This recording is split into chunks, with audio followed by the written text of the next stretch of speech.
Welcome to Japanese Sleep Whispers, your sanctuary for peaceful nights and gentle dreams. Here, you will find calming bedtime stories inspired by the timeless beauty and traditions of Japan. Each story is read slowly in a soothing voice, accompanied by natural sounds such as flowing rivers and the tranquil rhythm of shishi-odoshi. Whether you seek relaxation, relief from stress, or help falling asleep, these tales invite you to drift away into a world of serenity. Imagine quiet temples, moonlit gardens, and the whispering bamboo forests as you listen. If you'd like these soothing stories to be part of your nightly routine, consider subscribing so they're always with you when you need them. Subscribe and let these stories be your nightly ritual of calm and rest. Thank you for being here. May you always find peace in every moment.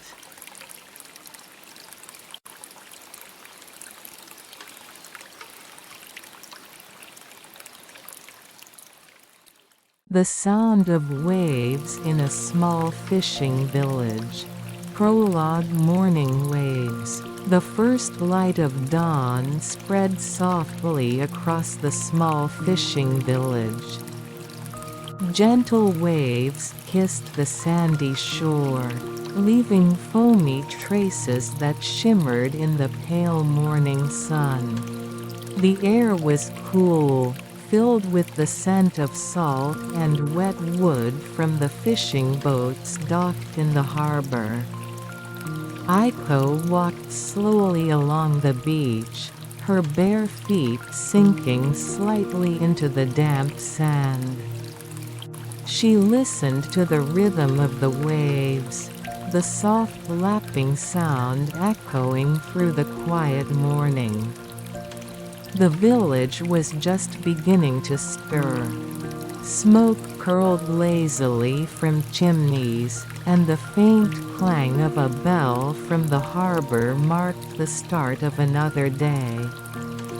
Seagulls glided over the water, their calls distant and soothing.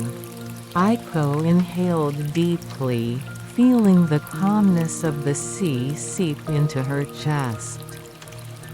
Here, in this small village, time seemed slower, more deliberate. Each wave, each breeze, each flutter of bird wings was a gentle reminder that the world could be simple and tender. As she reached the edge of the harbor, she saw old wooden boats bobbing gently with the tide. Nets hung neatly on racks, drying in the morning sun, their rough fibers smelling faintly of salt. Fishermen moved quietly, checking lines and mending nets, their motions unhurried, steady, almost ritualistic. Aiko's gaze fell on a single small boat at the far end of the dock. Its hull was painted a faded blue, chipped by years of sun and sea.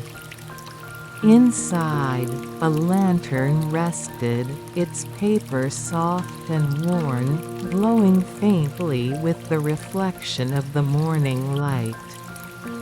She knelt and touched it gently. A whisper of warmth seemed to rise from the lantern, mingling with the scent of the sea. For a moment, it felt as if the boat, the lantern, and the waves themselves were greeting her.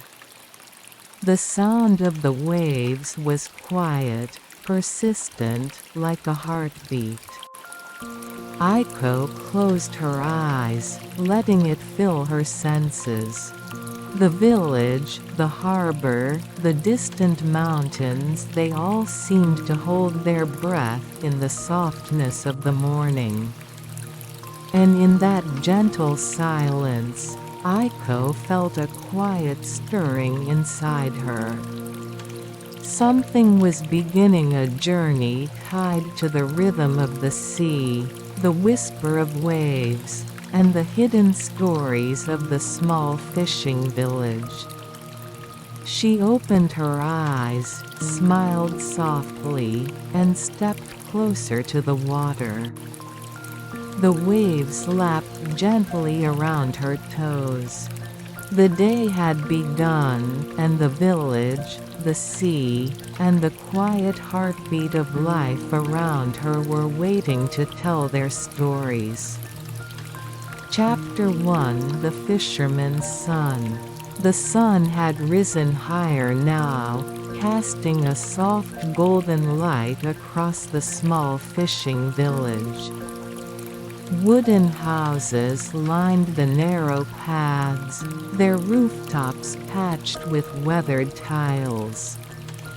Smoke from early morning cooking curled lazily into the sky, blending with the salty air from the harbor. Aiko walked toward the center of the village, where she often found young Haru, the fisherman's son, helping his father prepare for the day's work. Today, the rhythmic sound of the waves mingled with the creak of oars and the soft murmur of voices carrying across the harbor. Haru was already at the water's edge, entangling nets with the careful hands of someone who had grown up beside the sea.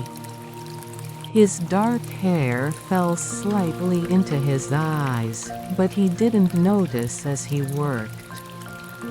The nets were damp and heavy, glistening with morning dew and salt. Aiko approached quietly, not wanting to disturb him. "Good morning," she called softly.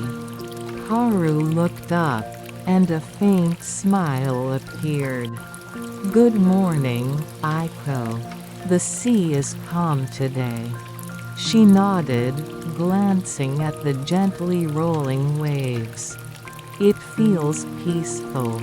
Haru gestured toward a small wooden boat bobbing at the dock. "We'll head out soon. The tide is good for the morning catch. Would you like to come along?" Aiko shook her head gently. "Not today. I want to watch first." Haru's smile widened. "Then you can see the rhythm of the sea and the nets, just like you said you wanted." He returned to his work, entangling the nets with practiced ease. Aiko sat on a low rock, feeling the sun warm her back. The sound of waves, the occasional cry of a seagull, and the gentle clatter of boats filled the morning with a sense of calm purpose. As she watched, she noticed how Haru moved with the water's rhythm, as if he and the sea had learned to speak the same language. His hands were steady, his movements deliberate, and yet they carried a quiet grace. Each knot tied, each net coiled, each gesture seemed connected to the heartbeat of the village itself. Aiko's eyes wandered to the horizon. The open sea stretched endlessly, soft waves shimmering under the morning light. It seemed full of secrets, waiting to be discovered. And for a moment, she felt that the waves themselves were alive, whispering stories to anyone who would listen. Haru finished the nets and stood, wiping his hands on a cloth. "All ready. Would you like to come see the lanterns we use at night?" Aiko's eyes lit up. "Yes, please." He led her to a small storage shed near the dock. Inside were rows of lanterns, round, delicate, and glowing faintly in the morning light. Their paper surfaces were painted with fish, waves, and soft, swirling patterns. "These lanterns guide us back when the sea is dark," Haru explained. "They carry our hopes, too, in a way. Every lantern holds a little prayer or a wish." Aiko picked one up carefully. It felt lighter than she expected, warm to the touch. "It's beautiful. Almost like it's alive." Haru nodded. "In a way, it is. Every time it floats on the water, it becomes part of the sea's story." They stood in silence, listening to the gentle waves beyond the dock. The village, the harbor, the sea, and the lanterns, everything felt connected, breathing together in a soft rhythm that was at once ancient and tender. Aiko smiled softly. "I want to see them floating one day." Haru looked at her with a quiet understanding. "Then you shall. And when you do, you'll hear the sea's voice too." The sun climbed higher, painting the village with gold and warmth. And as the waves lapped gently against the dock, Aiko felt the beginning of a quiet adventure, one woven from the rhythm of the sea. The small gestures of village life, and the whispered secrets of lanterns that held dreams afloat. Chapter 2: Evening by the harbor. The sun began its slow descent, painting the sky in shades of rose, amber, and gold. The small fishing village took on a softer tone, the harsh lines of the day melting into gentle shadows. Smoke from evening fires mingled with the salty air, carrying the scent of roasting fish and warm bread. Aiko wandered toward the harbor, where the boats had returned from the day's work. Nets, now heavy with the morning catch, rested on the docks, drying in the warm glow of the fading sun. Fishermen moved with slower steps, voices lowered in tired conversation, laughter soft and rare. Haru was there, leaning against the side of his father's boat. His dark hair caught the sunlight, giving him an almost ethereal glow. He glanced up when he saw Aiko approaching. "Good evening," she said softly. "Good evening," he replied, a faint smile tugging at his lips. "The sea is calm tonight. Perfect for the lanterns." Aiko's eyes widened slightly. "You mean tonight?" Haru nodded. "Yes. After the sun sets, we'll light the lanterns and set them afloat. It's a quiet tradition, one that the villagers follow to honor the sea and the lives it holds." Aiko felt a shiver of anticipation. "Can I help?" Haru reached for a small lantern, its paper painted with gentle waves and tiny silver fish. Of course. It's delicate work. Each lantern carries a wish or a thought. You must treat it with care. Together, they prepared the lanterns, placing them carefully in the shallow water near the dock. Each floated gently, bobbing slightly with the small waves, catching the fading light and turning it into soft glimmers across the water. Aiko knelt by the edge, watching the lanterns drift. The sea reflected the colors of the sky, mixing with the glow of the lanterns to create a tapestry of light that seemed almost alive. Haru crouched beside her, picking up a lantern of his own. The villagers believe that each lantern carries a piece of their hearts, he said quietly. Some are prayers for safe voyages. Others are hopes for someone they love. Aiko traced the gentle glow with her fingers. It feels peaceful, like the sea is listening. Haru nodded. It is. The sea has always been a listener. It remembers everything: the voices, the laughter, the silent wishes.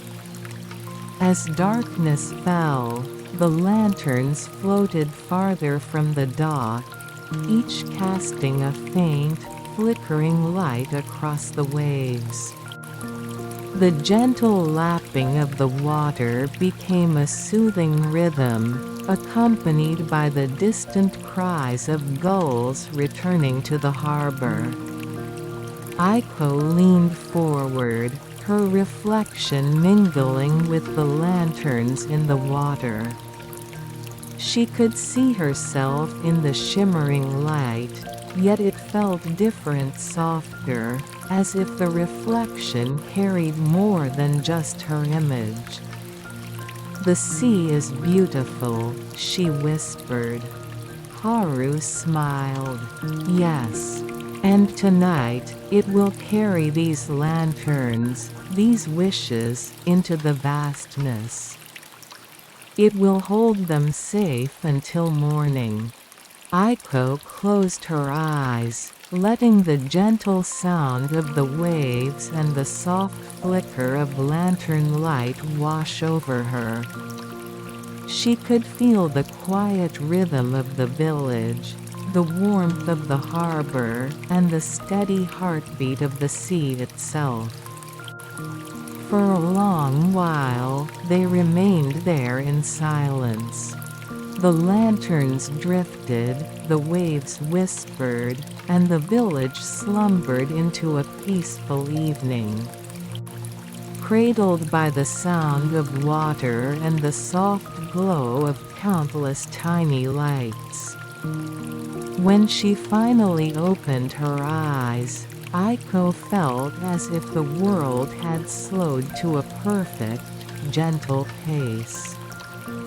The sea had shared a secret, a story of quiet care, of hope, and of the small moments that made life tender.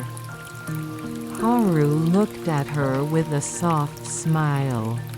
Tomorrow, we'll rise with the tide again. And the sea will have new stories to tell. Aiko nodded, a gentle warmth settling in her chest. I'll be here listening. And as the night deepened, the soft sound of waves carried over the harbor, weaving dreams and wishes into the endless rhythm of the sea. Chapter 3: The Hidden Cove.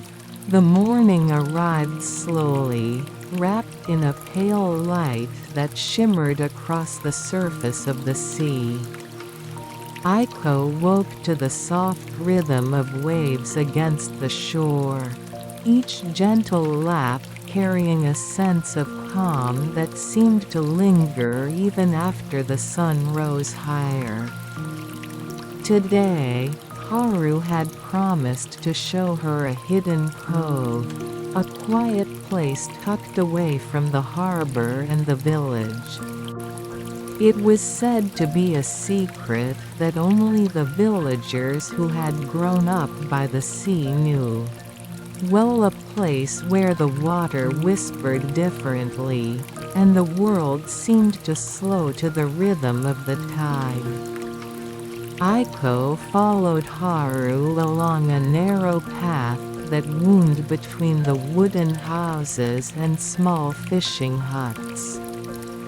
Nets hung to dry, and the scent of salt and seaweed mixed with the faint aroma of freshly baked bread.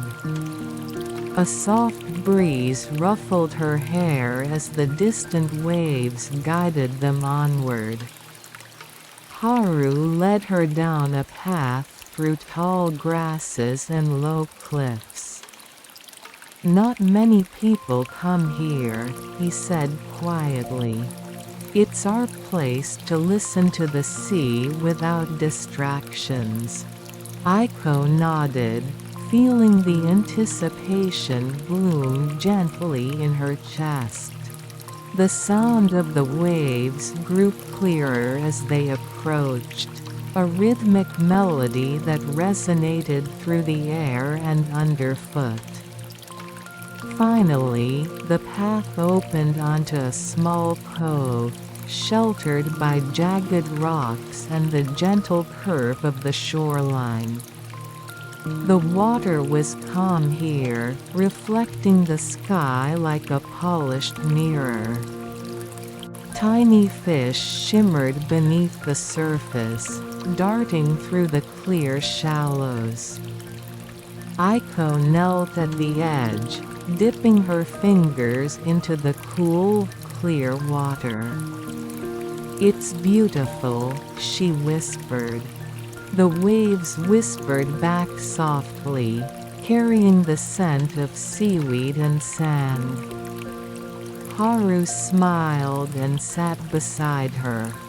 "This cove has always been special," he said.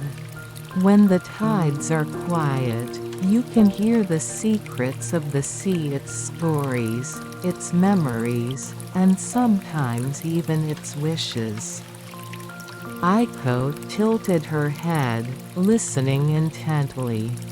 For a moment, all she could hear was the gentle lap of water against the rocks, the soft calls of distant gulls, and the whisper of the wind.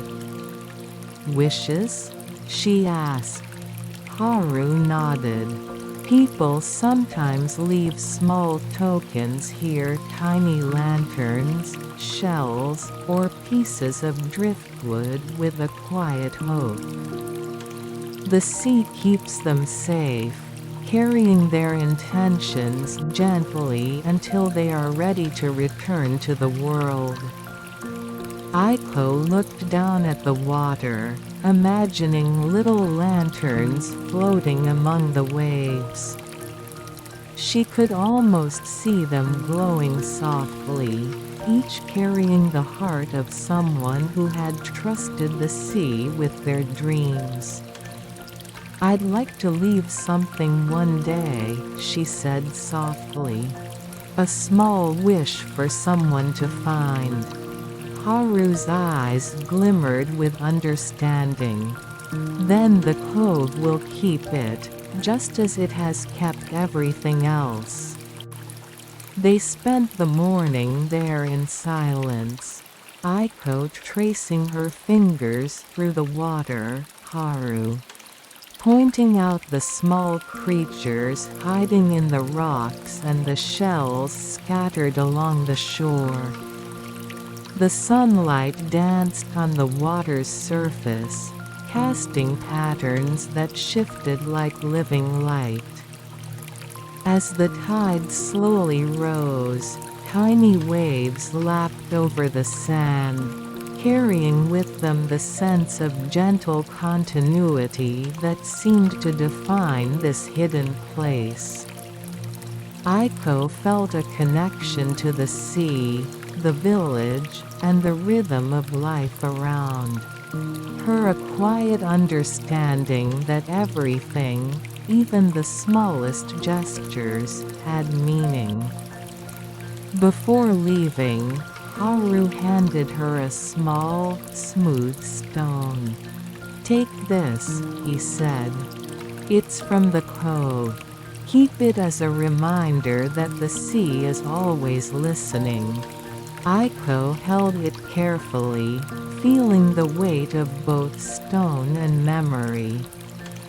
She smiled softly. "I will. Thank you, Haru."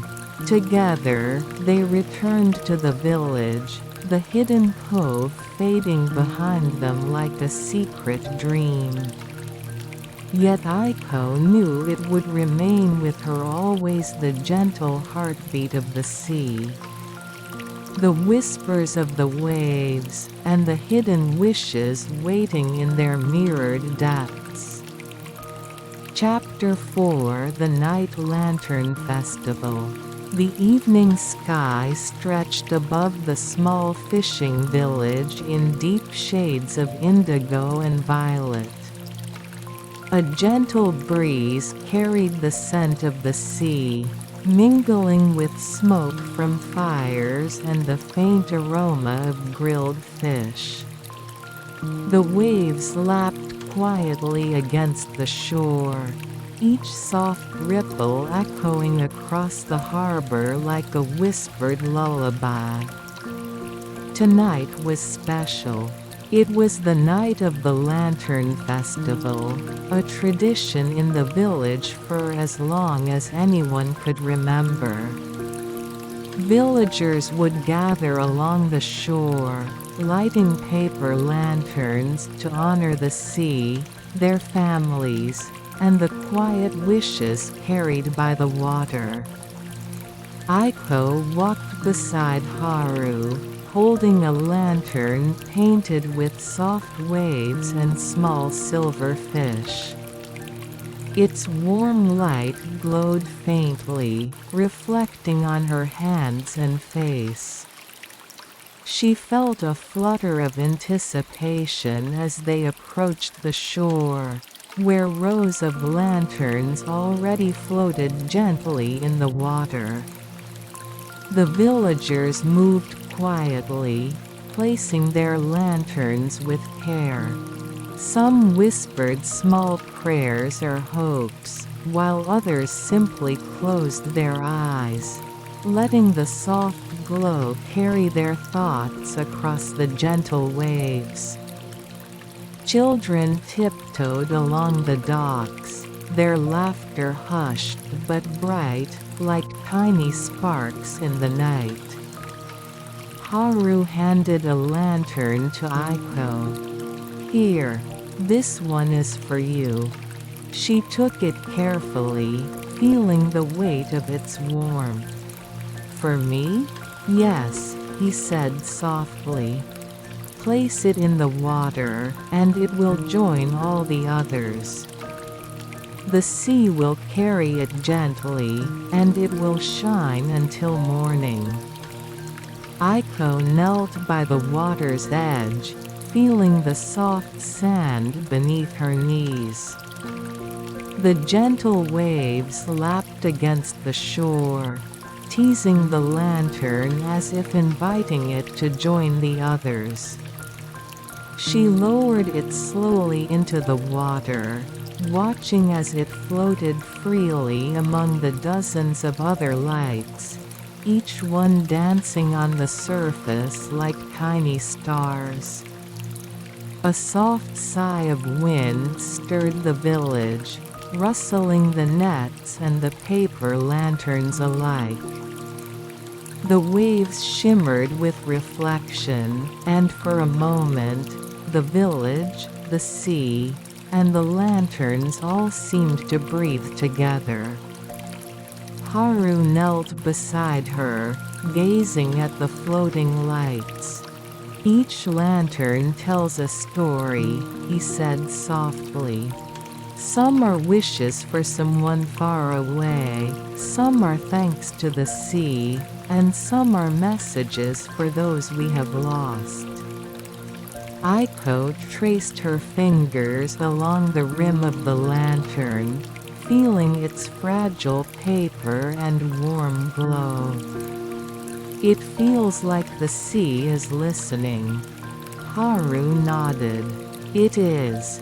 Always. And sometimes, if you listen carefully, it will speak back." The two of them sat quietly, the lanterns drifting slowly across the water. The sound of waves became a gentle rhythm, the soft pulse of the village at night. Aiko felt the calm seep into her chest, a warmth that came not from the lantern alone, but from the shared quiet of this simple, beautiful moment. Aiko watched as the floating lights drifted farther from the shore, the reflections shimmering like liquid stars. The distant mountains framed the scene, their outlines softened by darkness and the mist rising from the sea. "Tomorrow," Haru whispered, "we can go to the hidden cove. There, the sea will have more stories to share." Aiko smiled softly, feeling a gentle excitement. "I'll be ready to listen." The night deepened. The waves continued their quiet lullaby, and the lanterns floated in the water, each a small heartbeat of hope, memory, and gentle light. The village rested around them, the sea carried on its eternal rhythm, and Aiko felt that she, too, had become part of this quiet, peaceful story. The Night Lantern Festival was not just a celebration, it was a reminder that in the smallest lights, the softest waves, and the quietest moments, life's tender stories could be felt, shared, and remembered. Aiko closed her eyes for a moment, letting the glow of the lanterns and the gentle sound of the sea fill her mind. She breathed slowly, the calm rhythm of the waves matching the calm rhythm of her heartbeat. And in that gentle silence, the small fishing village, the sea, and the drifting lanterns all seemed to whisper together, "Everything is as it should be. All is calm. All is well." Chapter 5: The Secret of the Tides. The next morning, a soft mist rolled in from the sea, blurring the edges of the harbor and muting the colors of the village. The smell of salt and wet sand filled the air, and the gentle hum of waves against the boats created a calm, steady rhythm. Aiko awoke early, her heart still carrying the quiet glow from the Lantern Festival. Today, Haru had promised to show her something special, a secret of the tides that few villagers ever spoke of aloud. They met at the edge of the harbor, where the boats swayed gently in the calm water. Haru held a small bundle of rope in his hands and gestured for Aiko to follow. "The tides are more than just water moving in and out," he said quietly. "They hold the village's rhythm, the sea's memory, and sometimes secrets." Aiko listened carefully, her eyes tracing the gentle movement of the water. The waves shimmered under the soft morning light, a language only those who paid attention could hear. Haru led her along the edge of the village to a rocky point that jutted into the sea. The waves here were slower, calmer, as if the rocks themselves were keeping the water steady. "Watch closely," he whispered. "The sea speaks differently here." Aiko knelt on a smooth rock, feeling the cool surface beneath her hands. She gazed at the water, noticing the subtle rise and fall of the tide. Each wave seemed deliberate, each ripple carrying a faint silver glow that reflected the early morning light. "The villagers call this place the Whispering Rock," Haru explained. "It's where the sea remembers what has passed storms, good catches, the laughter of children, and the soft voices of those who have gone before us." Aiko's fingers traced the edge of the rock as she listened to the gentle rhythm of the water. For a moment, she imagined the waves carrying tiny lanterns, drifting messages, and wishes from the village into the vastness of the ocean. "Do you ever hear it?" she asked softly. Haru nodded. "Sometimes. If you are quiet enough, the tide will speak. Not in words, but in feelings, in warmth, and in memory. It reminds us that nothing is ever truly lost."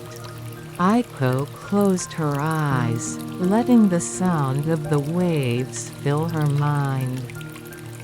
The gentle pulse of the tide felt like a heartbeat, steady and comforting. She imagined the memories of fishermen returning safely, the laughter of children playing by the shore, and the quiet hopes carried by lanterns floating in the night. "The tide knows everything," Haru continued. "And if you are patient, it can show you the stories it has kept." Aiko opened her eyes just as a small wave lapped against the rock. It shimmered unusually, casting silver reflections across the surface. Her heart lifted as if the tide itself had acknowledged her presence.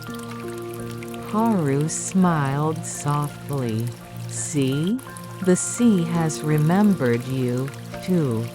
Aiko felt a warmth spread through her chest, a quiet understanding of the connection between the village, the sea, and the gentle rhythm of life. The tide was not just water, it was a living memory, a keeper of quiet stories, and a gentle guide for those willing to listen. For a long while, they remained on the rocks, letting the secret of the tides wash over them.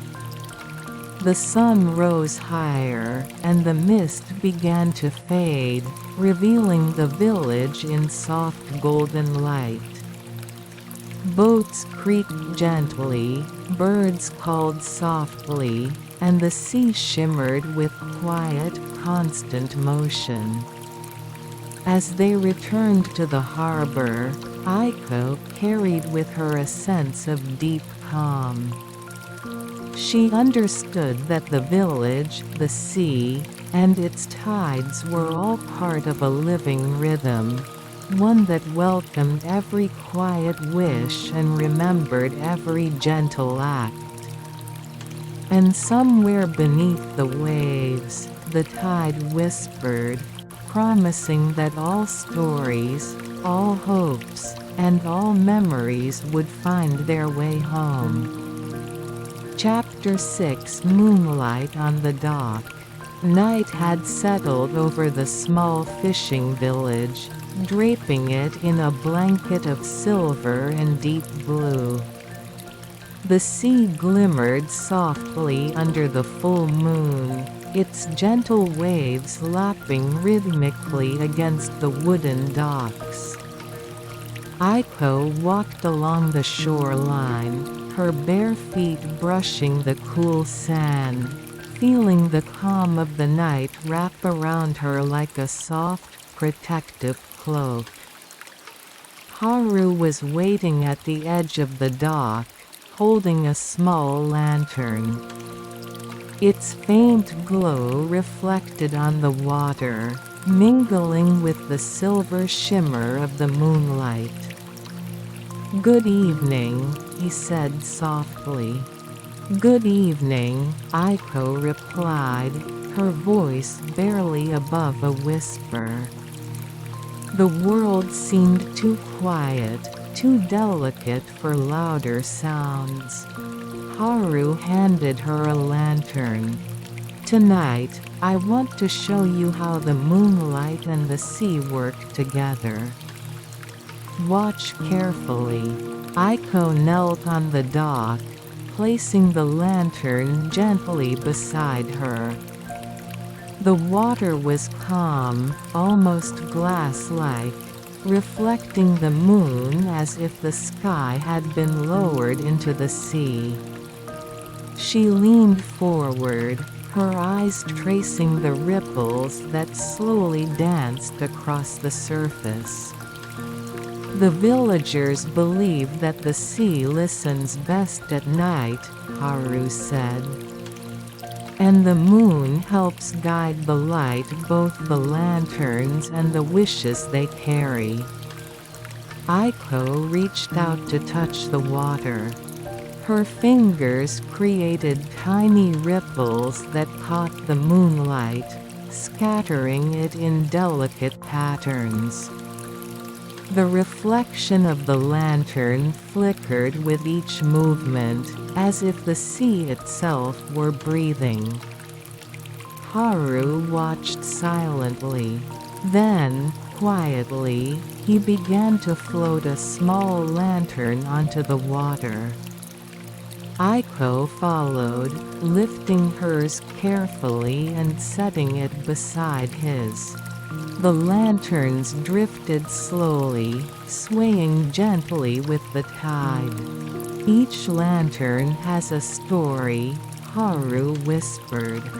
"Some are prayers for safe voyages, some are hopes for loved ones, and some are messages for the sea itself." Aiko felt a deep calm as she watched the tiny lights float together, their reflections merging with the moonlight. The waves whispered, carrying the gentle glow further out, where the horizon seemed infinite. "The moon makes the sea look different," she murmured. "Like it's magical." Haru nodded. "It is. At night, everything becomes quieter, gentler. The sea listens more carefully, the lanterns shine more brightly, and the village sleeps in harmony with the water." For a long while, they stayed there on the dock. Aiko let the warmth of the lantern in her hands and the soft glow of the moon fill her chest. She could feel the rhythm of the waves in her heartbeat, slow and steady, matching the calm of the night. Sometimes, a small fish leapt from the water, sending silver arcs through the moonlight. Occasionally, a gull called from afar, its voice soft and distant. Every sound and movement felt connected, a gentle reminder that the world was alive, even in silence. When Aiko finally stood, the lanterns were drifting farther out, tiny stars floating on the waves. She felt a quiet happiness, knowing that these small lights carried the hopes and stories of the village, guided by moon and tide. Haru smiled. Tomorrow, we can visit the cliffs and see the sunrise. The sea will have new stories for us then. Aiko nodded, her eyes reflecting the moonlight. I'll be ready to listen. As they walked back along the dock, the waves whispered behind them, carrying the lanterns and their gentle glow into the night. The moon, calm and radiant, watched over the village, the harbor, and the quiet hearts of those who listened to the sea. And in that silvered peace, Aiko felt that she had learned something profound, that the world's quietest moments often carry the deepest stories. Chapter 7: Secrets Beneath the Waves. The next morning, the village was wrapped in a soft mist. The sun, pale and gentle, rose slowly over the horizon, painting the sea with delicate strokes of pink and gold. The waves lapped quietly against the shore, carrying a faint, salt-tinged breeze that seemed to hum with untold stories. Haru met Aiko at the dock, holding a small rowboat. "Today," he said quietly, "I want to show you something hidden beneath the waves. A place few people have seen, where the sea keeps its secrets." Aiko followed him silently, her heart beating softly in anticipation. The villagers were beginning their day, boats were being prepared. Nets untangled, and the distant smell of fresh bread mingled with salt water. But here, at the edge of the harbor, the world felt hushed and sacred. They rowed gently across the calm waters, the oars cutting through the smooth surface with minimal sound. The boat seemed suspended between water and sky, moving slowly, deliberately, as though respecting the rhythm of the sea itself. "Why is it so calm here?" Aiko asked, her voice barely above a whisper. Haru smiled faintly. "The sea keeps some places quiet, for its memories. This cove is one of them. Only those who are patient and quiet can hear its stories." They reached a small inlet, hidden behind jagged rocks and overhanging greenery. The water here was clear, revealing soft sand and smooth stones below. Sunlight penetrated in thin shafts, illuminating the hidden world beneath the waves. "Look closely," Haru said, pointing to the water. Aiko leaned over the side of the boat. Beneath the surface, she saw small, glowing shapes, tiny fish moving in delicate patterns, seaweed, swaying in gentle rhythm, and, for a fleeting moment, what appeared to be the reflection of long-forgotten lanterns. "The sea keeps memories," Haru whispered. "Every boat that has floated, every lantern set adrift, every wish sent into the waves. It lingers here. Aiko felt a shiver of awe. The water seemed alive, pulsing with the quiet heartbeat of the village's past. She could almost hear faint whispers, like the soft echo of voices carried by the tide long ago. "Can we touch them?" she asked softly, pointing to the glowing shapes beneath the water. Haru shook his head gently. "No, some secrets are not meant to be disturbed. They are gifts to the patient's heart, glimpsed only with respect and care." Aiko dipped her fingers lightly into the water, feeling only the cool, gentle resistance of the tide. The glowing shapes shifted, drifting out of reach, as if acknowledging her presence. For a long while, they floated in silence, listening to the soft murmur of the waves and the occasional call of a distant gull. The hidden cove seemed to breathe with them, holding them in its quiet embrace. Aiko closed her eyes and imagined all the stories beneath the waves' lanterns from past festivals. Fishermen returning safely to the harbor, whispered wishes of children, and the silent hope of those who had once walked the shores. The sea had remembered everything. When she opened her eyes, Haru was watching her with a gentle smile. "You see," he said, "the sea is patient. It does not forget. And neither should we." Aiko nodded, a warmth spreading in her chest.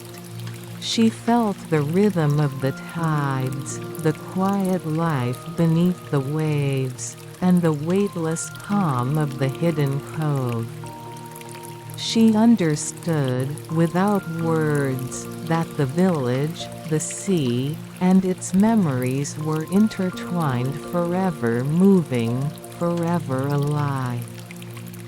As they rowed back to the harbor, the sunlight glinted off the water, and the village came into view once more. The secret of the waves remained with her, a quiet treasure carried in her heart, soft and luminous like the glow of lanterns floating gently on a calm sea.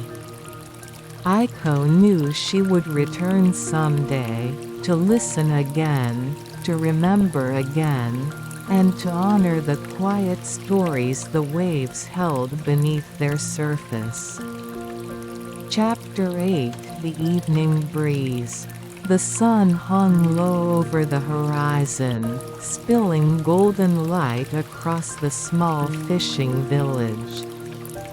The wooden houses, weathered and sun-bleached, glowed warmly in the fading daylight.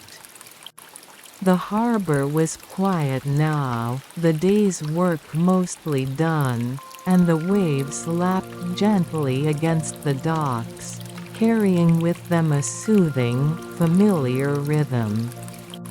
Aiko strolled along the shoreline, feeling the soft sand beneath her feet.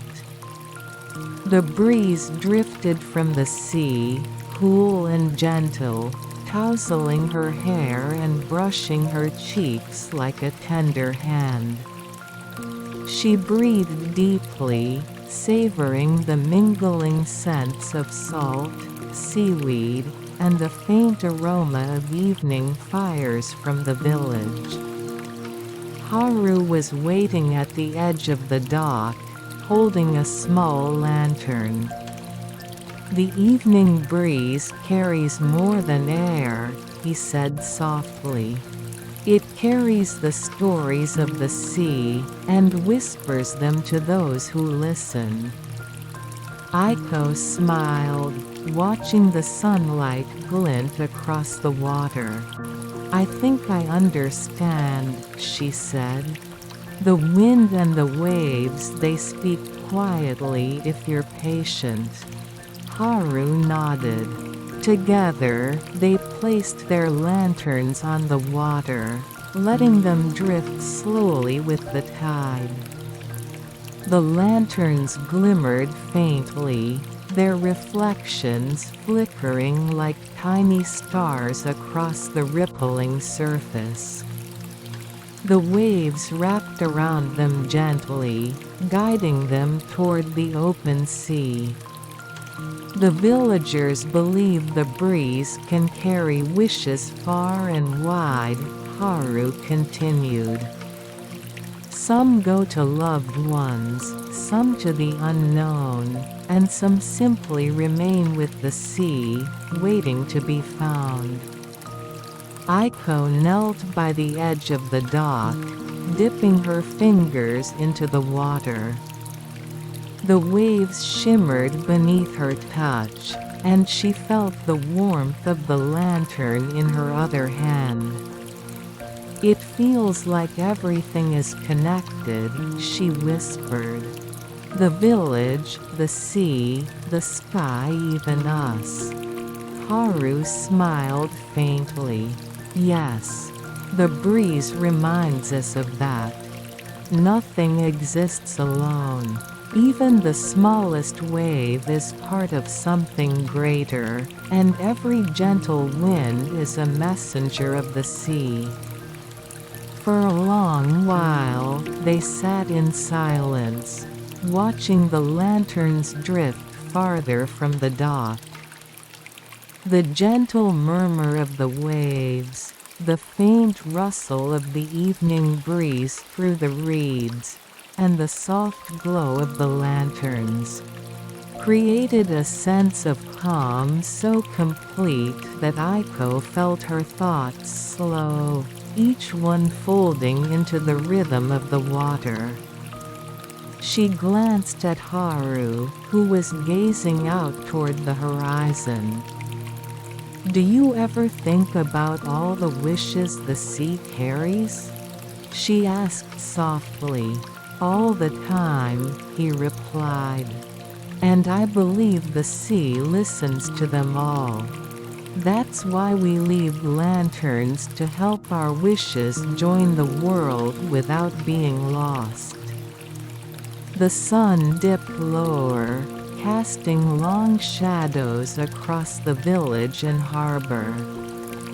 The sky became a canvas of lavender and rose, and the breeze carried the faint cries of distant gulls returning to roost. Aiko leaned back on her hands, letting the wind brush across her face. She felt a deep, unspoken peace settle over her, a sense that the day, the village, the sea, and the gentle evening breeze were all part of one quiet, harmonious rhythm. As darkness slowly embraced the village, Aiko knew the sea, the wind, and the floating lanterns would carry these quiet stories forward. And in that gentle knowledge, her heart felt light, calm, and endlessly full. The evening breeze whispered against her skin, and she closed her eyes, letting the gentle rhythm of the waves, the warmth of the lantern, and the quiet of the village lull her into a deep, peaceful calm. Chapter 9: The Silent Night.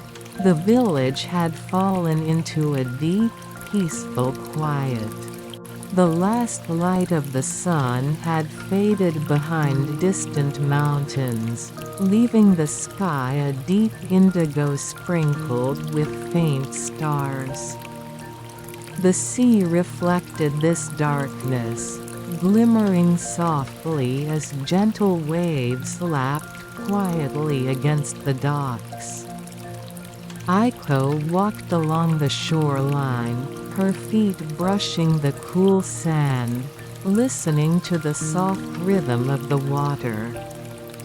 The village itself seemed to hold its breath. The few remaining lights in the wooden houses glowed dimly, offering warmth without disturbing the profound calm. Haru joined her, carrying a lantern whose warm glow reflected softly across the water. "The night is when the sea speaks the most," he whispered. "If you listen carefully, you can hear its stories, hidden in the quiet." Aiko knelt at the water's edge, feeling the cool tide wash over her fingers. The waves shimmered under the lantern's glow, carrying subtle movements and gentle sounds, tiny secrets of the night that only the patient could notice. "The villagers say that the sea remembers everything," Haru continued. "It remembers the laughter of children, the wishes of lanterns, and the quiet hopes left behind by those who have gone.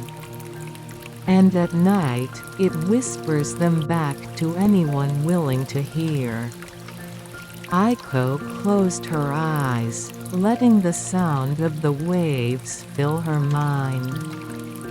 She could feel the gentle pull of the tide, the soft sigh of the breeze, and the warm presence of the village behind her. Every heartbeat seemed to match the rhythm of the water, slow and steady, calming her thoughts. Haru set the lantern afloat on the waves. It drifted silently, catching the faint reflection of the stars above. "Each lantern carries a memory," he said. "Some of joy, some of longing, some simply of gratitude. And each one becomes part of the sea, shining quietly for anyone who needs its light." Aiko watched as the lanterns floating from earlier in the evening joined this new one, their gentle glow mingling on the water like stars fallen from the sky. She felt a deep tenderness in her chest, a connection to the villagers, the sea, and every small story carried on the waves. The night deepened further. Crickets called softly from the reeds. The wind stirred the tall grasses along the shore, and the waves continued their gentle rhythm. Everything seemed to move together in perfect harmony: the village, the water, the stars, and the floating lanterns. Aiko leaned back on the soft sand, letting the quiet of the night surround her. She realized that the sea, the village, and the lanterns were all teachers, showing her the importance of patience, attention, and gentle care. "The sea is alive in its own way," she whispered, "and it holds so many stories if we only take the time to listen." Haru smiled softly. "Yes. And you have listened well tonight. Remember, these moments are the ones that stay with you, guiding you gently, like the light of the lanterns on the waves." Aiko closed her eyes completely, feeling the warmth of the lantern in her hands. The coolness of the tide around her fingers, and the steady rhythm of the waves against the shore. She let herself drift in the quiet night, carried by the gentle whispers of the sea, the soft glow of the lanterns, and the timeless heartbeat of the village. And as the stars twinkled above and the waves lapped softly at the shore, Aiko felt a deep, enduring peace, a silence so complete that it seemed to hold the entire world within it. Chapter 10. Dawn over the village. The first light of dawn spread softly over the small fishing village, painting the wooden houses, the docks, and the harbor in gentle shades of gold and rose. The waves shimmered quietly, reflecting the morning sky like a vast, polished mirror. Aiko stood at the edge of the shore, her bare feet sinking slightly into the cool sand, and breathed in the crisp, salty air. Haru approached quietly, carrying a lantern that had been resting through the night. Its soft glow now mingled with the warmth of the rising sun. "Good morning," he said, his voice low and calm. "Good morning," Aiko replied softly. She glanced at the harbor, where the waves lapped gently against the boats. "The sea, it feels different in the morning." Haru nodded. "It always does. The night holds stories, and the morning carries them forward. The sea remembers everything from yesterday, and today is a new chance to listen." Aiko followed him along the docks, observing the village waking up. Fishermen were preparing their nets and boats. Children ran softly along the shore, and the scent of bread and cooking fish mingled with the crisp sea air. Everything moved in a quiet, deliberate rhythm, perfectly attuned to the rise of the sun. "Do you remember the hidden cove?" Haru asked. "The tide and the lanterns, the secrets beneath the waves?" Aiko nodded, a soft smile on her face. "Yes. I've been thinking about them all night. The sea, it feels alive in a way I never noticed before." Haru smiled.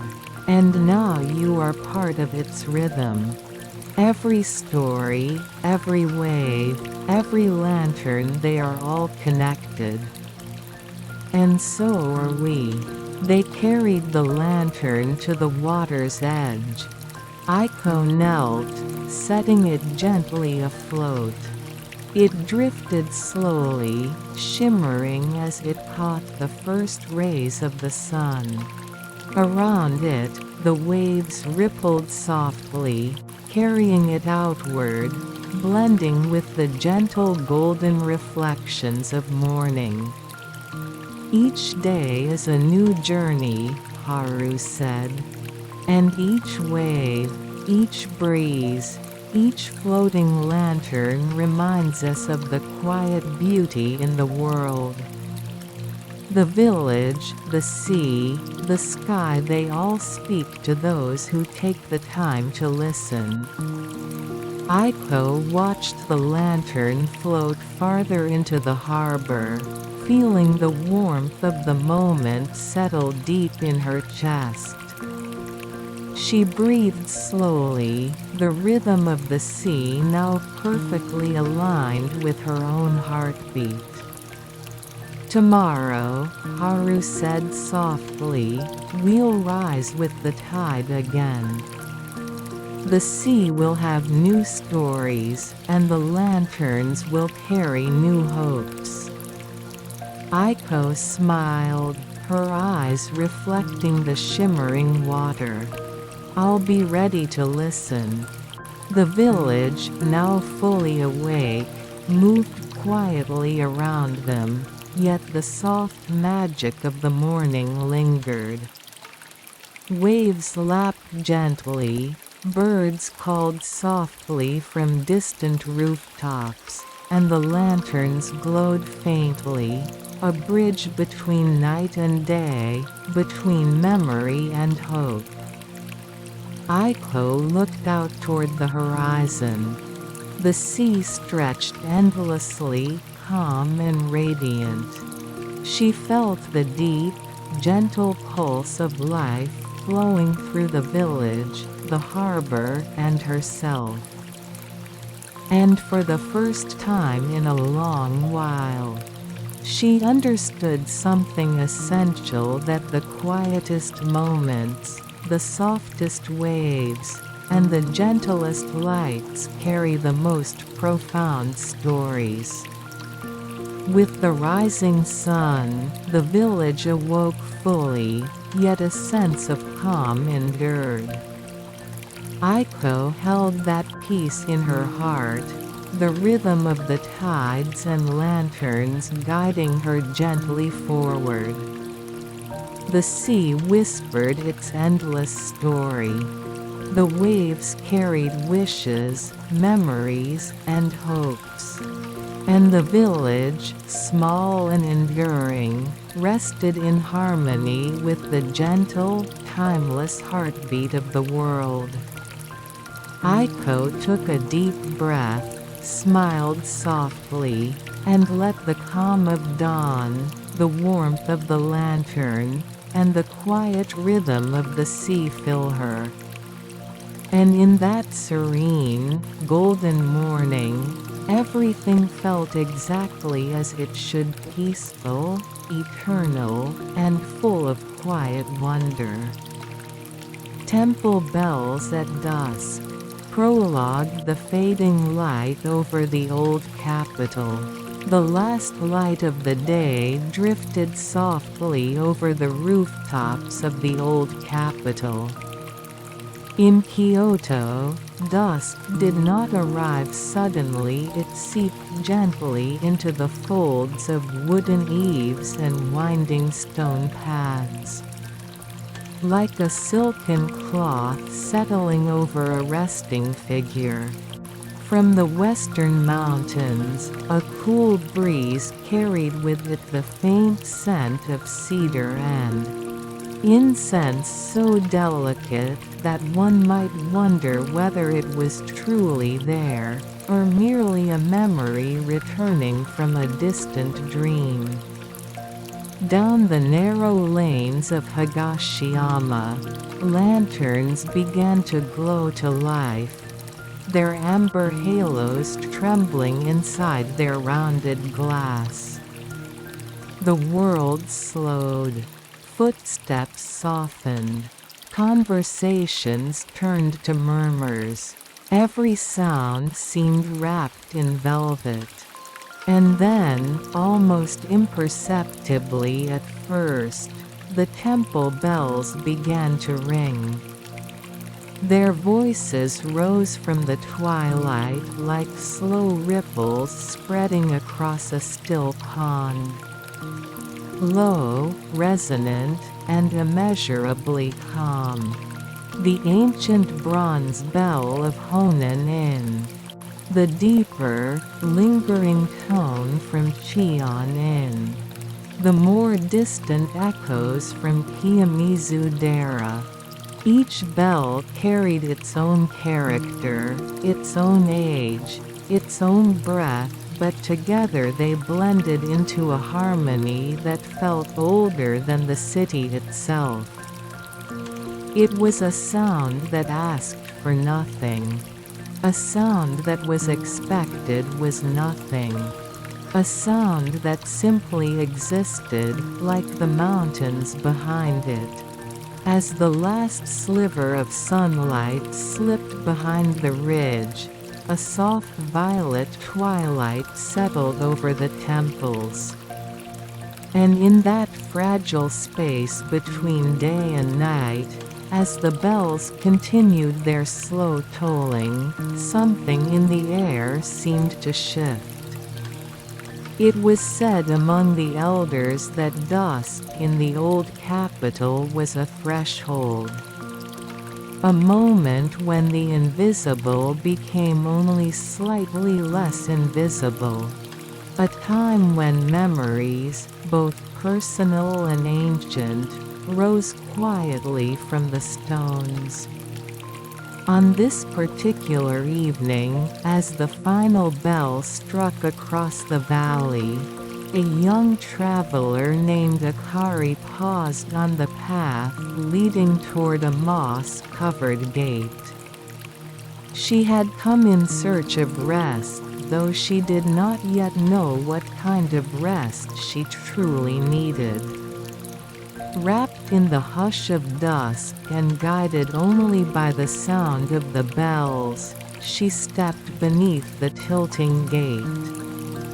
Unaware that her journey into the quiet heart of the old capital had just begun.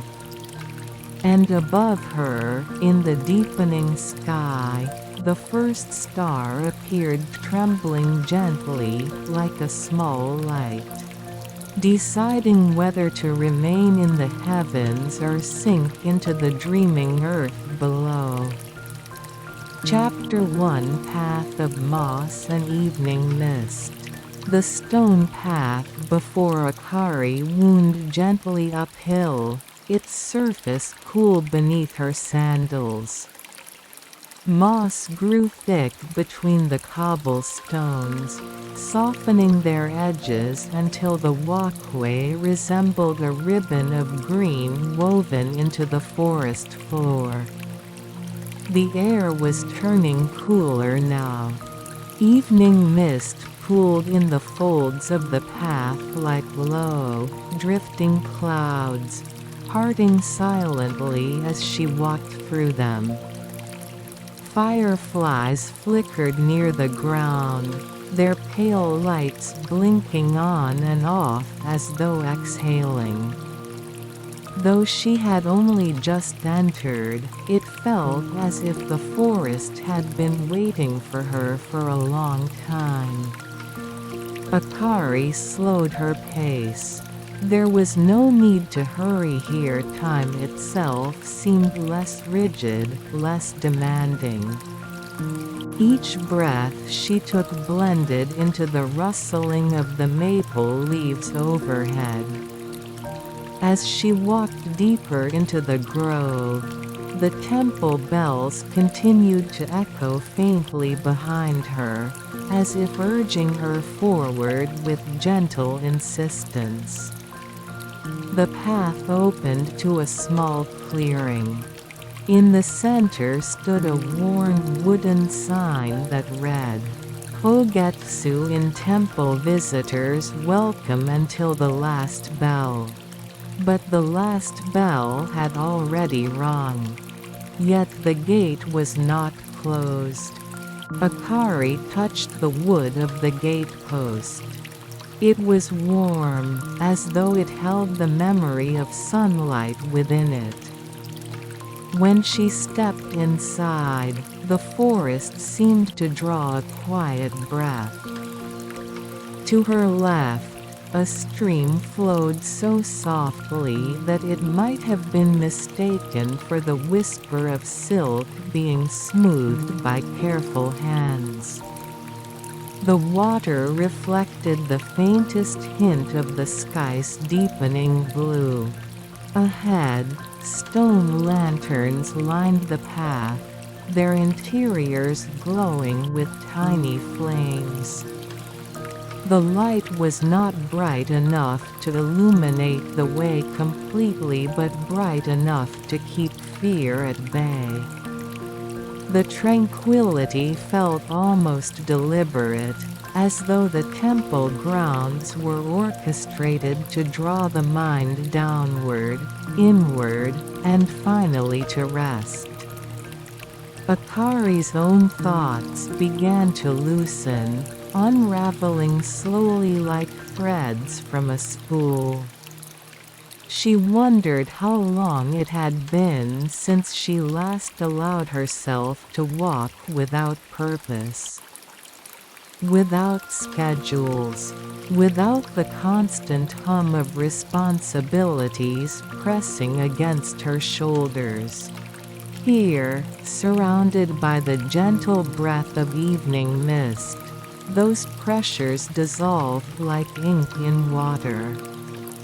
A faint sound reached her ears, not a bell this time, but the soft sweep of a broom. Someone was tending the temple grounds. Akari followed the sound around the curve of the path. There, near a flight of low stone steps, an elderly monk was sweeping fallen maple leaves from the walkway. His movements were slow, deliberate, and rhythmic, almost meditative. He did not seem surprised to see her. If anything, he looked as though he had known she would arrive. The monk lifted his gaze briefly and smiled, the kind of smile that carried neither question nor judgment. "Good evening," he said softly. "The hour is late for visitors, but not unwelcome." Akari bowed politely. "I didn't realize anyone would still be here." "This temple sleeps lightly," the monk replied. "Especially on nights when the air grows quiet enough to listen." He resumed sweeping, and the sound of the broom brushing against the stone mingled with the chirping of evening insects. Akari felt no urge to speak further. Silence seemed the most natural language here. Still, after a moment, the monk looked up again. "You walk with the weight of many days," he said gently. "The forest can sense such things." Akari lowered her eyes. "I came here to rest. At least, I think that is why I came. That is reason enough." The monk leaned his broom against the stone railing. "If you wish, you may visit the inner garden. It is quiet even for this place. The pond there reflects the sky so clearly that one might forget which way is up." Akari felt a small, grateful warmth rise in her chest. "Thank you. I would like that." The monk bowed once, then returned to his sweeping, his presence blending back into the stillness of the temple grounds. Akari continued up the stone steps. Each step carried her deeper into a calm she had not known in years. Above her, the sky darkened into a soft indigo, and as she walked, a thin veil of mist drifted across the path, wrapping around her like a gentle shawl. Somewhere deeper within the temple, a small bell chimed, not one of the great evening bells, but a delicate, silvery tone, like water striking crystal. Akari followed. She did not yet know that this path, this quiet, moss-lined path, would lead her not only to rest, but to remembrance. For in the old capital, dusk carried more than silence. It carried stories long asleep, waiting for someone gentle enough to hear them. The mist thickened as Akari walked deeper into the temple grounds, though it never felt cold or unwelcome. Instead, it curled softly around her ankles and drifted over the moss like a wandering spirit searching for a place to rest. The lanterns glowed through the haze, their warm light forming gentle halos that pulsed faintly with each movement of the air. Up ahead, the path branched into two. One route curved toward a cluster of wooden buildings, the living quarters of the monks. Perhaps while the other led toward a small wooden gate half hidden by bamboo. From beyond that gate came the faint, silvery chiming she had heard a moment ago. The decision felt effortless. Her feet carried her toward the bamboo gate as though guided by a memory she had not yet lived. The wood of the gate was pale and smooth, worn by countless years of hands sliding it open. Akari pushed gently, and it yielded with a soft creak that seemed almost apologetic for disturbing the stillness. Beyond the gate lay a garden. It was small, no larger than a single courtyard, but it held within it the quiet dignity of something carefully tended across generations. A crescent-shaped pond reflected the sky's deepening color, turning its surface into a swirl of soft indigo and muted lavender. Maple trees stood along the pond's edge, their leaves trembling faintly with the night breeze. Some leaves had already begun to fall, resting upon the water like scattered brush strokes. And there, perched atop a slender wooden frame, hung a tiny bell. It was no bigger than her palm.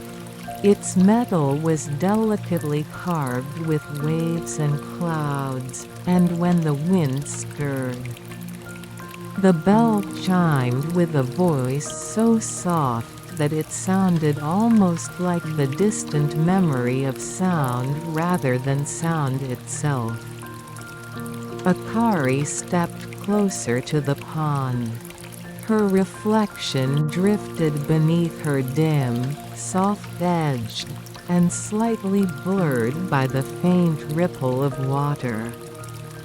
The stillness was profound, so profound that she felt as though she were standing inside a moment suspended outside of time.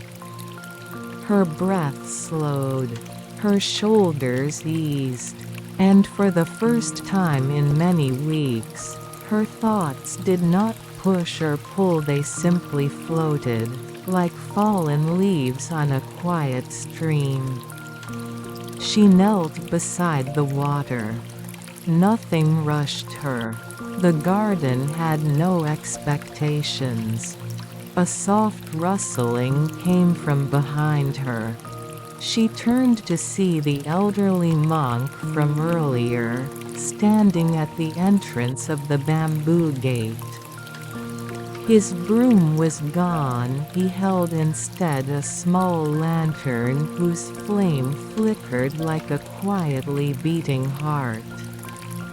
"You found the inner garden," he said, stepping forward with a careful gait.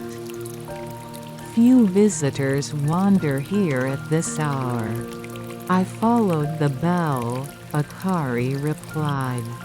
It sounded like it was calling. The monk smiled, amused but gentle. It has that effect. This bell is said to ring only when the garden wishes to be seen.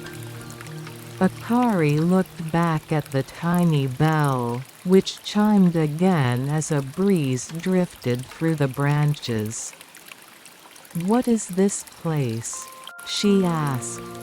"Hogetsu Inn was once home to a poet monk," the elder explained. "Centuries ago, he tended this garden in solitude. He believed the pond reflected not only the sky, but also the heart that gazed into it." The monk stepped beside her. He wrote that those who sit beside this water at dusk will see what rests quietly within themselves whether they wished or not. Akari felt the truth of those words settle gently inside her. She looked again into the pond, but saw nothing startling, only her own face softened by twilight. "I'm not sure what rests within me," she murmured. "Then let the garden show you," the monk replied. "Not with answers. With quiet." He placed the lantern on a stone pedestal and lowered himself to sit beside her. They watched the pond together. The silence between them was comfortable, like a blanket shared on a cold night. The tiny bell chimed again. This time the sound drifted across the water and lingered, as though weaving itself into the grain of the world. After a while, the monk spoke. "When one travels, it is often the feet that grow tired. But sometimes it is the heart that carries the true weight." Akari nodded slowly. She felt the words settle into her like falling petals. The mist thinned slightly, revealing more of the garden. Crickets began to sing. The breeze cooled, carrying with it the faint aroma of sandalwood drifting from somewhere within the temple halls. The monk rose gently to his feet. "If you wish," he said, "you may rest in the guest quarters. They are old, but they are peaceful. And they welcome those who seek quiet more than those who seek comfort." Akari looked up at him. "Thank you. Truly. Gratitude needs no voice," he replied. "But it is pleasant to hear." He bowed once, deeply, and left the garden through the bamboo gate, his lantern bobbing softly as he disappeared into the mist. Akari remained by the pond a while longer. The water was so still now that the reflection of the sky resembled a vast, quiet dream. Tiny ripples formed whenever a leaf touched the surface, expanding outward in perfect circles until they faded into calm once more. She wondered how many people across how many centuries had sat exactly where she sat now, gazing into the same reflective water. Listening to the same small bell chime in the wind. Perhaps the garden remembered them all.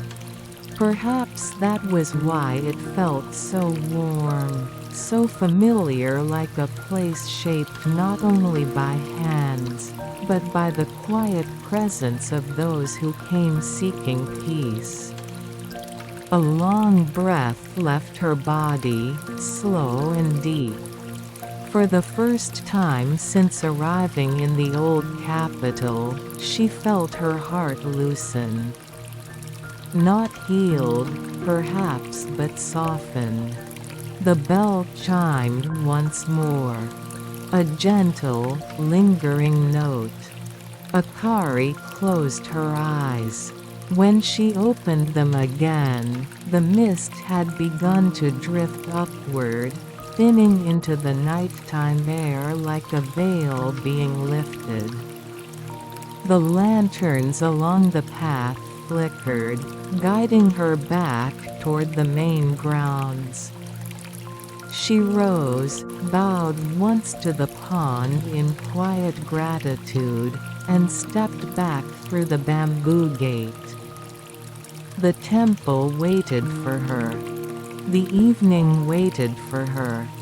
And somewhere beyond the trees, the deeper bells of the city rang again, slow, steady, ancient. Akari followed their sound toward whatever rest the night still held for her.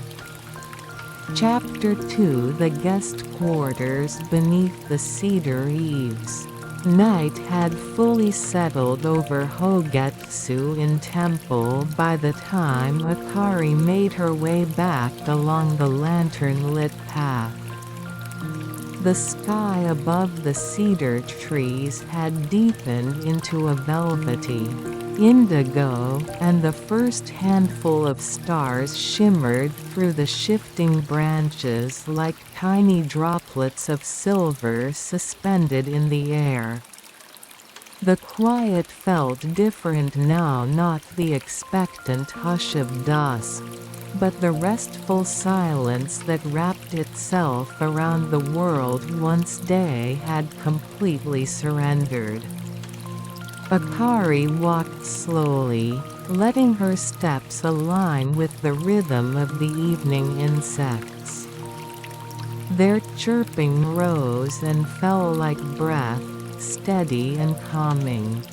She felt each sound settle inside her like small stones placed carefully in a garden, creating balance.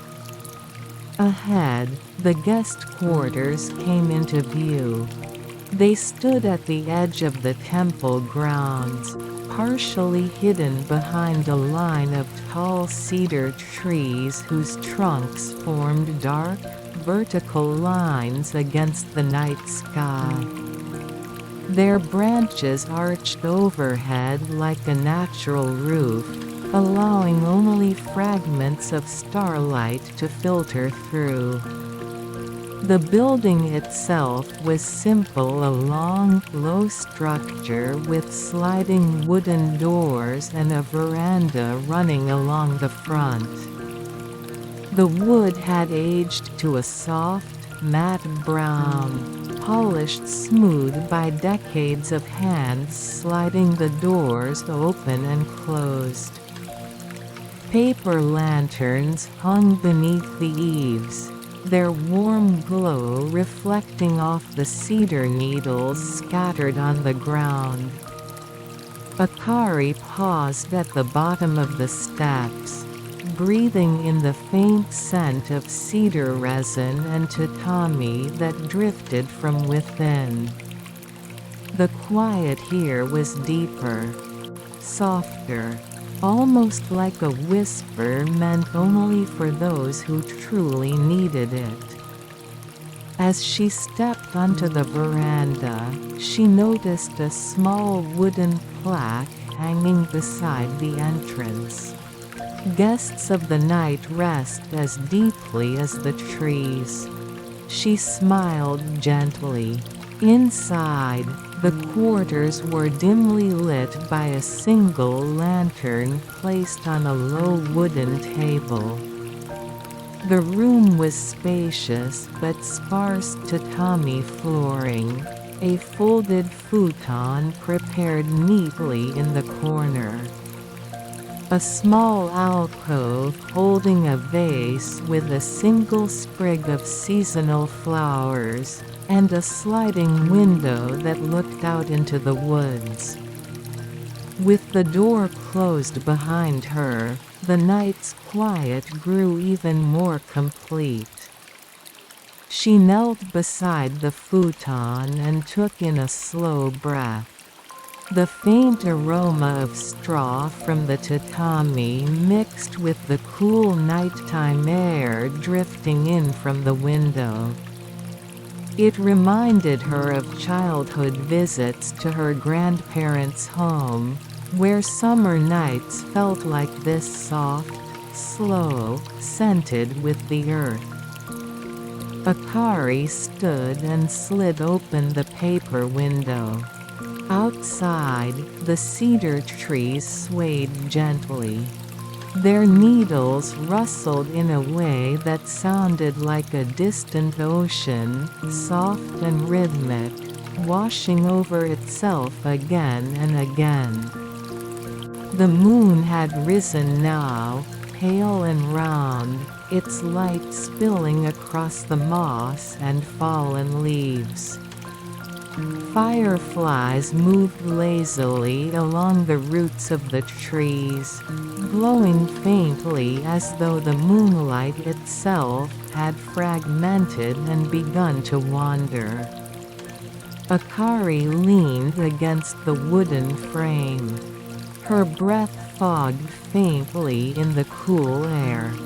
The tranquility here felt almost unreal, like stepping into a dream designed not for excitement, but for rest.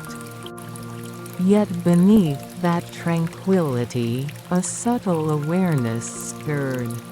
Not anxiety, not fear, something gentler.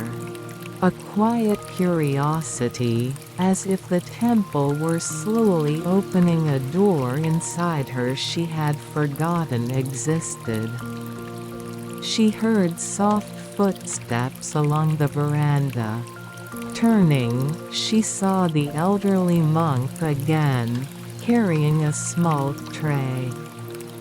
On it rested a ceramic teapot and 2 cups, steam rising in delicate spirals. "I thought you might appreciate something warm before sleep," he said. Akari bowed gratefully. "Thank you. I didn't expect.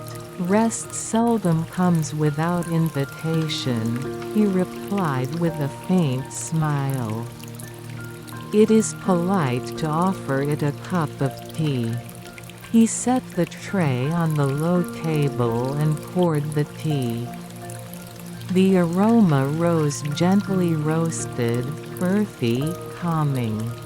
"Hojicha." The monk handed her a cup. The ceramic felt warm against her hands. "May I sit?" he asked. "Of course." He folded his legs beneath him, settling with the practiced ease of someone who had spent a lifetime sitting in rooms like this. They sipped the tea together in silence, letting the warmth spread through their bodies. After a moment, the monk spoke. "Most who come here do so unintentionally," he said. "Or rather, they come intentionally, thinking they are seeking one thing, only to find they are seeking another." Akari looked down into her cup. The surface reflected the dim light, soft and wavering. "I think I know what you mean," she murmured. "I wanted a place to rest, but I can feel that there's something else. Something I've been carrying without realizing it."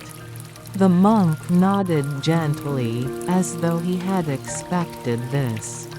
"The heart is a quiet traveler," he said. "It accumulates more than we notice. Worries, memories, hopes we haven't named yet. When the noise of the world softens, these things drift upward, like silt in slowly moving water. Akari listened to the cedar trees swaying outside. Their movement matched perfectly with the elder's words. "But do not be concerned," he continued. "This temple is not a place of answers. It is a place of breathing." Akari smiled softly. "Breathing that sounds nice. It is enough," the monk said. They finished their tea. The monk stood and set the cups neatly back on the tray. "Rest well, Akari," he said, speaking her name as if it were something fragile and important. "The night is long here, long enough for even the heaviest mind to grow quiet." "Good night," she replied. He bowed, slid the door open with a soft sound, and stepped back onto the veranda. The lantern outside cast his silhouette briefly against the paper door before he walked away, leaving her alone with the stillness. Akari exhaled slowly. She folded back the futon and slipped beneath the covers. The fabric was cool at first, then warmed gently against her skin. The scent of freshly aired linen mixed with the wooden aroma of the room, creating a soothing cocoon. Outside, the cedar branches whispered. Owls called softly from deeper within the forest. The distant echo of a temple bell so faint it may have only been a memory drifted through the air. Akari closed her eyes. The stillness wrapped around her like a soft, heavy blanket, guiding her downward, breath by breath, into a peaceful, drifting rest. Sleep did not take Akari immediately. Not because she was restless, but because the quiet around her was so complete, so gentle, that her mind seemed to float just above the surface of dreaming. The wooden walls, the faint scent of cedar, the lull of distant insects, all of it wove together into a soft cocoon. She opened her eyes again. The room had grown darker. The lantern had burned lower, its glow now little more than a warm ember behind the paper screen. Shadows shifted subtly with the sway of branches outside, their movements slow and rhythmic. Akari sat up slightly, allowing herself to become aware of the silence, not to break it, but to understand it. It felt as if the world here breathed in long, measured intervals, each exhale carrying away something she no longer needed. She turned her head toward the window. The moonlight now lay across the tatami in a thin silver line, shimmering faintly as if it were a river flowing right through the room. Dust motes drifted lazily within that line of light, appearing and disappearing as they caught the moon's reflection. Akari stood quietly and approached the window once more. The cedar trees no longer swayed as much, the night wind had softened, leaving the forest nearly motionless. The fireflies had dimmed to only a few wandering dots of gold, drifting slowly near the ground. It was the kind of stillness that felt awake rather than empty, like the moment before a whisper, or the breath between thoughts. She slid the window open a few inches. Cool air drifted inside, brushing gently against her face. She felt a faint shiver, not of cold, but of something deeper. A sensation that she had stepped into a space usually reserved for the world's quietest hours. Far off, a bell struck once. Not the great bronze bells of the larger temples, but a smaller, higher tone. It rang with a clarity that cut through the layers of silence without disturbing them. Akari closed her eyes. The sound felt like it had traveled through miles of forest and stone just to find her. When she opened them again, her gaze drifted down toward the courtyard. There, near the center of the moss garden, stood a stone water basin. A bamboo spout fed the basin with a slow, steady trickle of water. It made a soft tapping sound each time the bamboo tube emptied and tilted back into place. She watched it for a long moment. The rhythm was soothing, simple, perfect. There was a bench beside the basin, an old wooden one, its surface worn smooth by countless seasons of rain and sun. Almost without thinking, Akari found herself sliding open the door and stepping out into the night. The veranda boards were cool beneath her feet.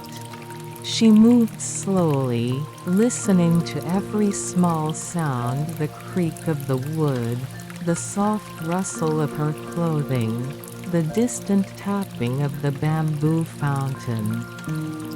As she approached the basin, the moonlight illuminated the moss in soft shades of silver and deep green.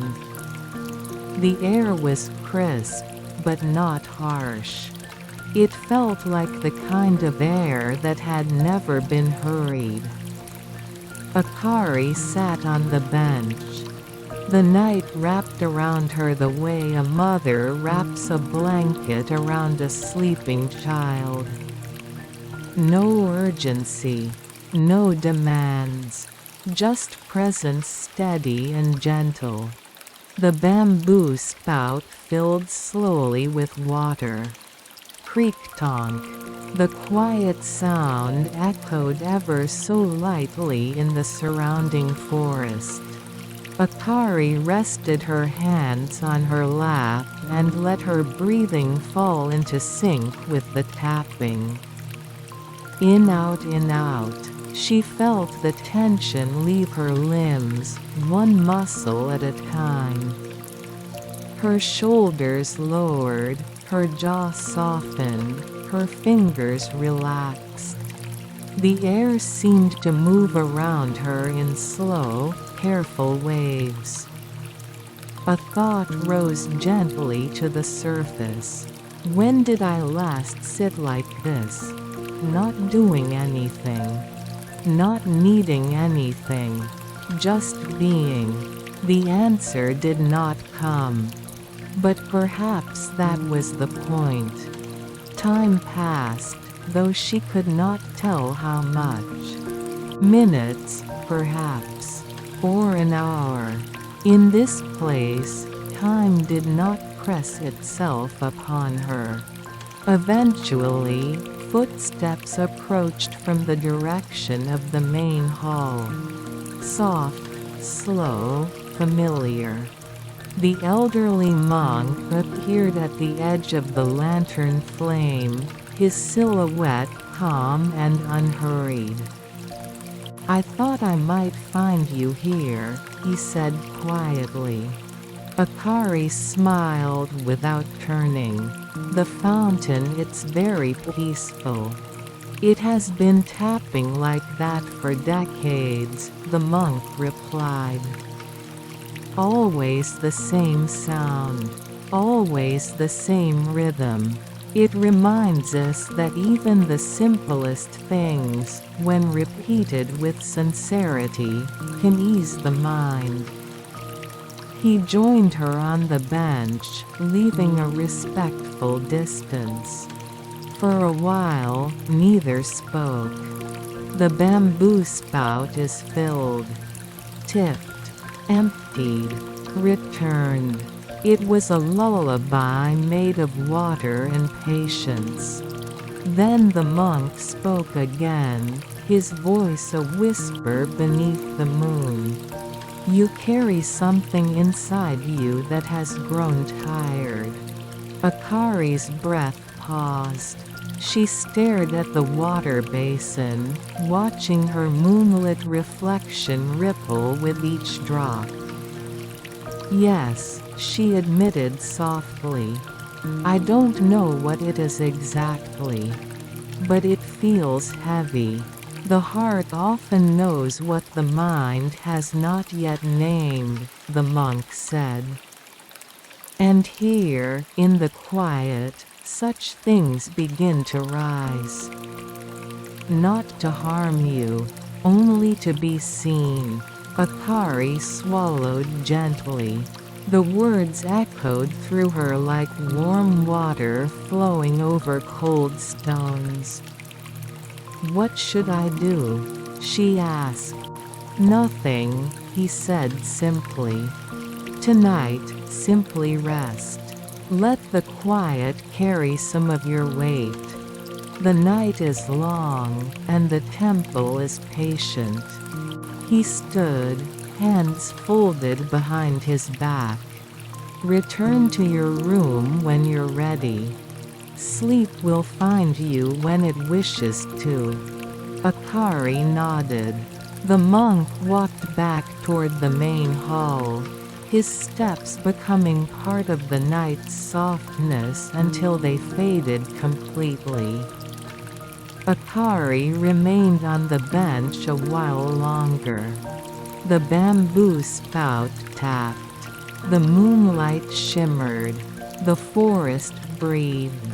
And eventually, when her eyes grew heavy and the quiet wrapped around her like a warm tide, she rose and returned to her room. She slipped beneath the futon once more. This time, sleep came gently, steadily, as though guided by the soft tapping of water and the whisper of cedar branches.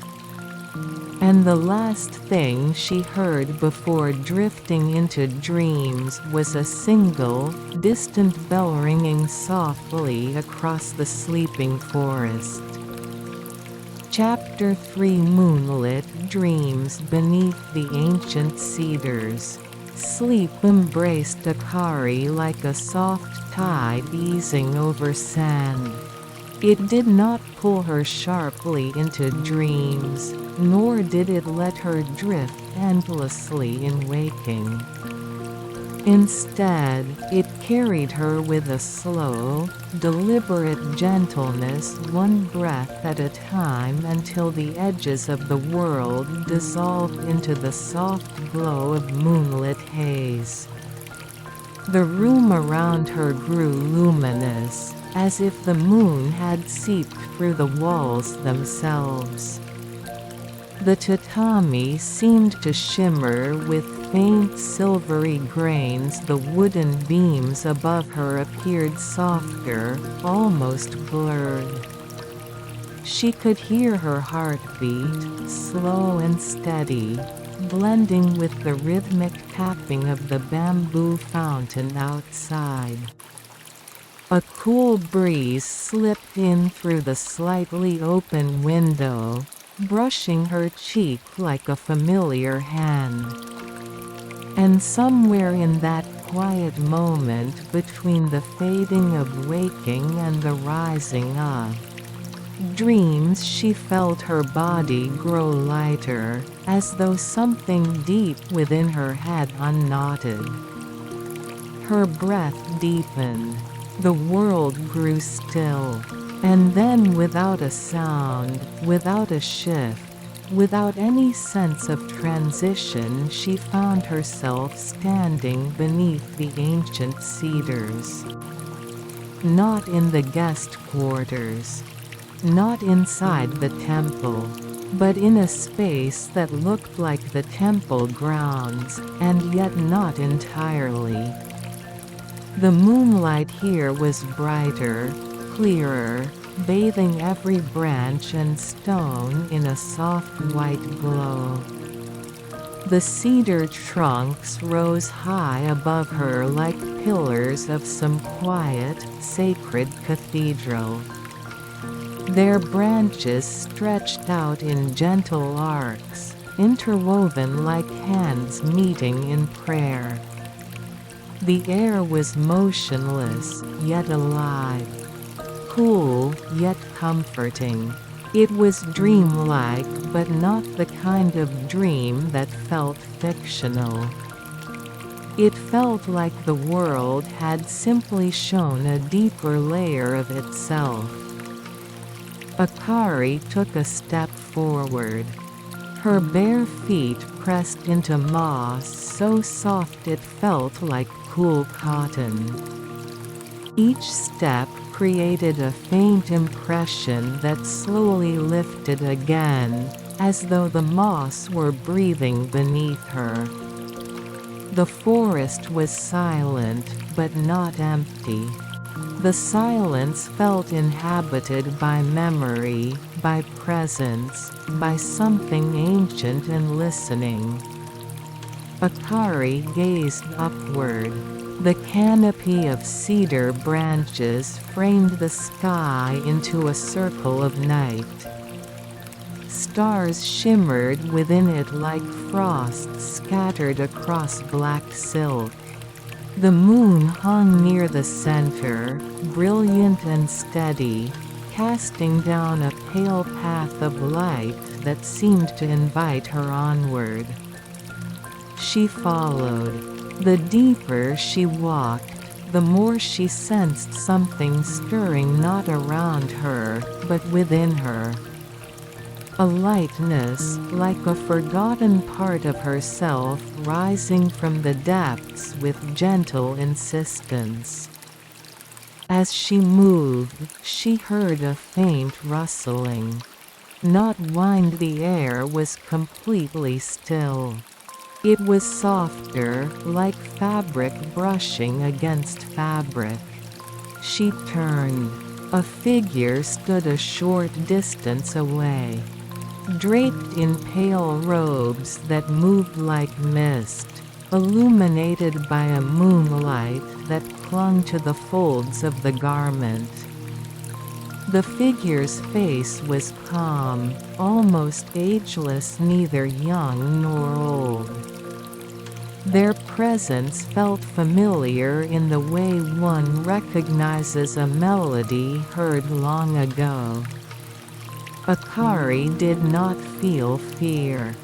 The forest held no fear tonight. The figure bowed their head gently. "You have come far," they said in a voice that sounded like wind over water, soft, serene, echoing just slightly, as if spoken from within the forest itself. Akari swallowed, though nothing about the moment felt threatening. "Where am I?" she asked, her voice quiet, unsure whether it would disturb the stillness. "A place between waking and rest," the figure replied. "A place the heart reveals when the body grows quiet enough to listen." They stepped closer, their feet making no sound against the moss. This temple, the figure continued, holds many memories. You walk now through those memories, its breath, its dreams. Akari looked around. The forest felt familiar, yet she knew she had never stood in this exact place during waking hours. "Why am I here?" she asked softly. The figure tilted their head slightly, as though listening to the question as much as to her voice. "Because the weight you carry has begun to loosen. And the heart, when relieved of its burden, seeks clarity." Akari lowered her gaze. She felt something within her stir, a faint ache she had ignored for far too long. "I don't know what that burden is," she murmured. "That is why the forest has opened," the figure replied. "Not to answer you, answers are the province of the waking world, but to show you what rests quietly beneath your thoughts." The figure extended a hand. "Walk with me." Akari hesitated, only for a moment. Then she reached out. Their fingertips brushed light, cool, steady. Immediately, the forest responded. The moonlight brightened, shimmering across the moss like ripples upon water. The cedar branches above shifted slightly, though no breeze touched them. Fireflies appeared more numerous now, drifting through the air in long, slow patterns that felt deliberate, purposeful, like brushstrokes in a painting. The figure guided her deeper between the trees. The path they walked was not the same moss-covered trail she had followed earlier. This path felt older, carved into the earth by footsteps long vanished. Stones emerged here and there, etched with symbols she could not read, worn smooth by centuries. The air grew cooler. A faint mist hovered near the ground, glowing softly in the moonlight. Akari felt her heartbeat slow. Her breath deepened. "What is this place?" she whispered. The figure turned its gaze forward. "A memory," they said. "Not yours. Not mine. A memory of the land itself." They slowed as they approached a small clearing. At the center of it stood an ancient cedar, far larger than any she had seen. Its trunk twisted in elegant spirals as though shaped by careful, loving hands.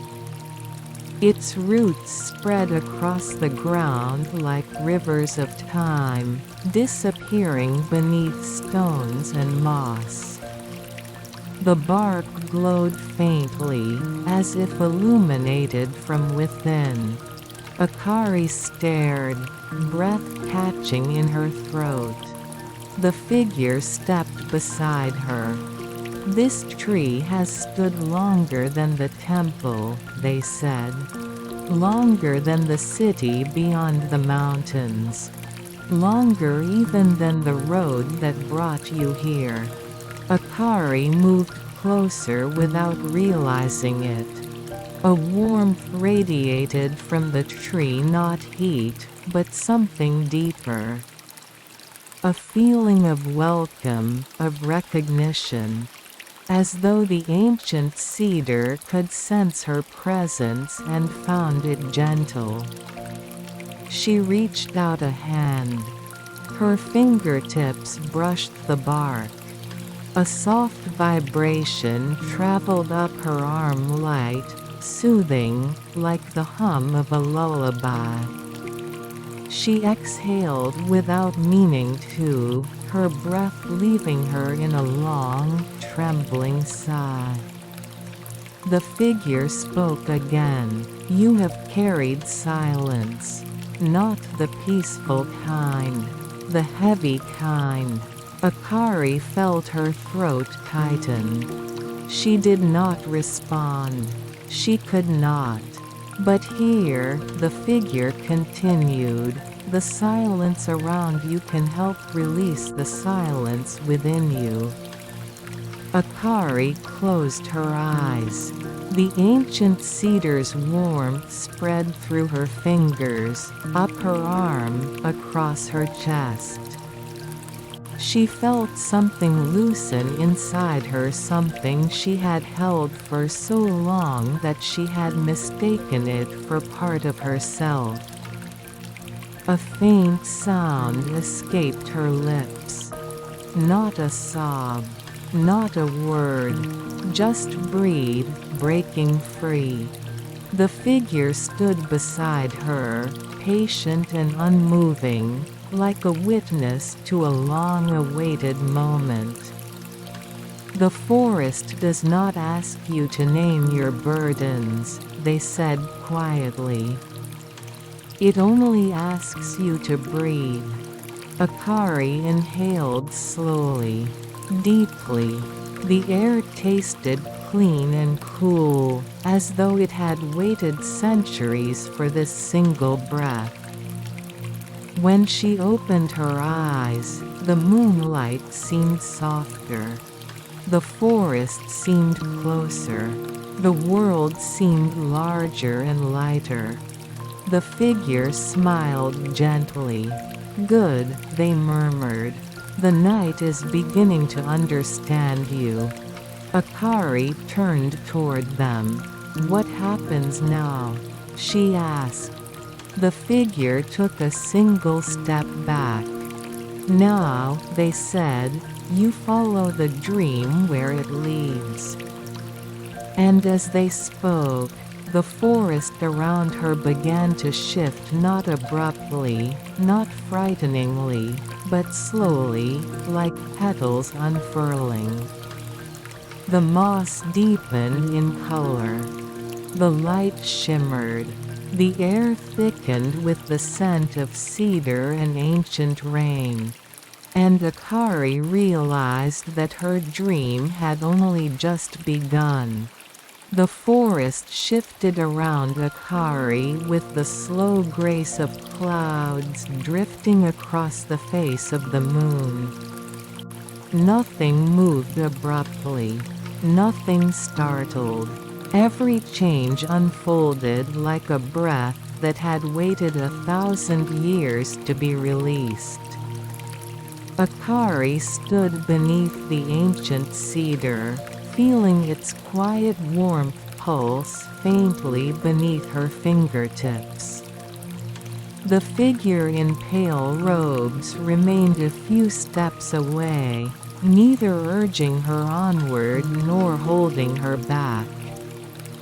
Their presence was steady, like the moonlight itself simply accompanying her. The clearing brightened, not with sunlight, but with a deeper kind of illumination. The moss glowed faintly, each patch releasing a soft radiance like dew catching the first light of dawn.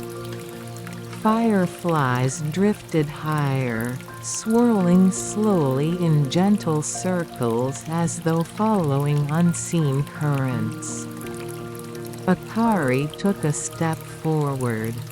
As she did, the ground shifted not physically, but visually. The moss beneath her feet flowed like ink spreading through water. The shapes of the stones around the clearing shimmered, rearranging themselves with dreamlike fluidity. The ancient cedar remained constant, but the world around it gently transformed. Akari lifted her eyes. Where there had been dense forest moments ago, there now opened a long, moonlit corridor of trees. The trunks were evenly spaced, creating a pathway softened by moss and mist. The branches above formed an arch that resembled the vaulted ceiling of a quiet sanctuary. The figure spoke from behind her, their voice as soft as a falling leaf. The path ahead is not a place, but a moment. A moment your heart has been holding. Akari turned. What do you mean? The figure stepped closer, the hem of their robe brushing the moss but making no sound. In every journey, they said gently, there is a memory that becomes heavier than the rest. It may be a sorrow, a hesitation, a wish left unspoken. Their eyes softened, calm, reflective, shining faintly in the moonlight. You need not name it, but you may walk with it. Akari swallowed, her breath trembling slightly. She looked down the glowing path. A faint blue haze drifted along it, carrying a scent she recognized but could not immediately place. Warm, gentle, like tea being poured on a quiet morning. The figure nodded toward the path. Follow the scent, they said. Follow what feels familiar. Akari took another step. As she walked, the air grew warmer, wrapping her like a soft shawl. The forest's colors deepened into muted blues and silvers. With each breath, her chest felt lighter, as though something long rested was rising to the surface.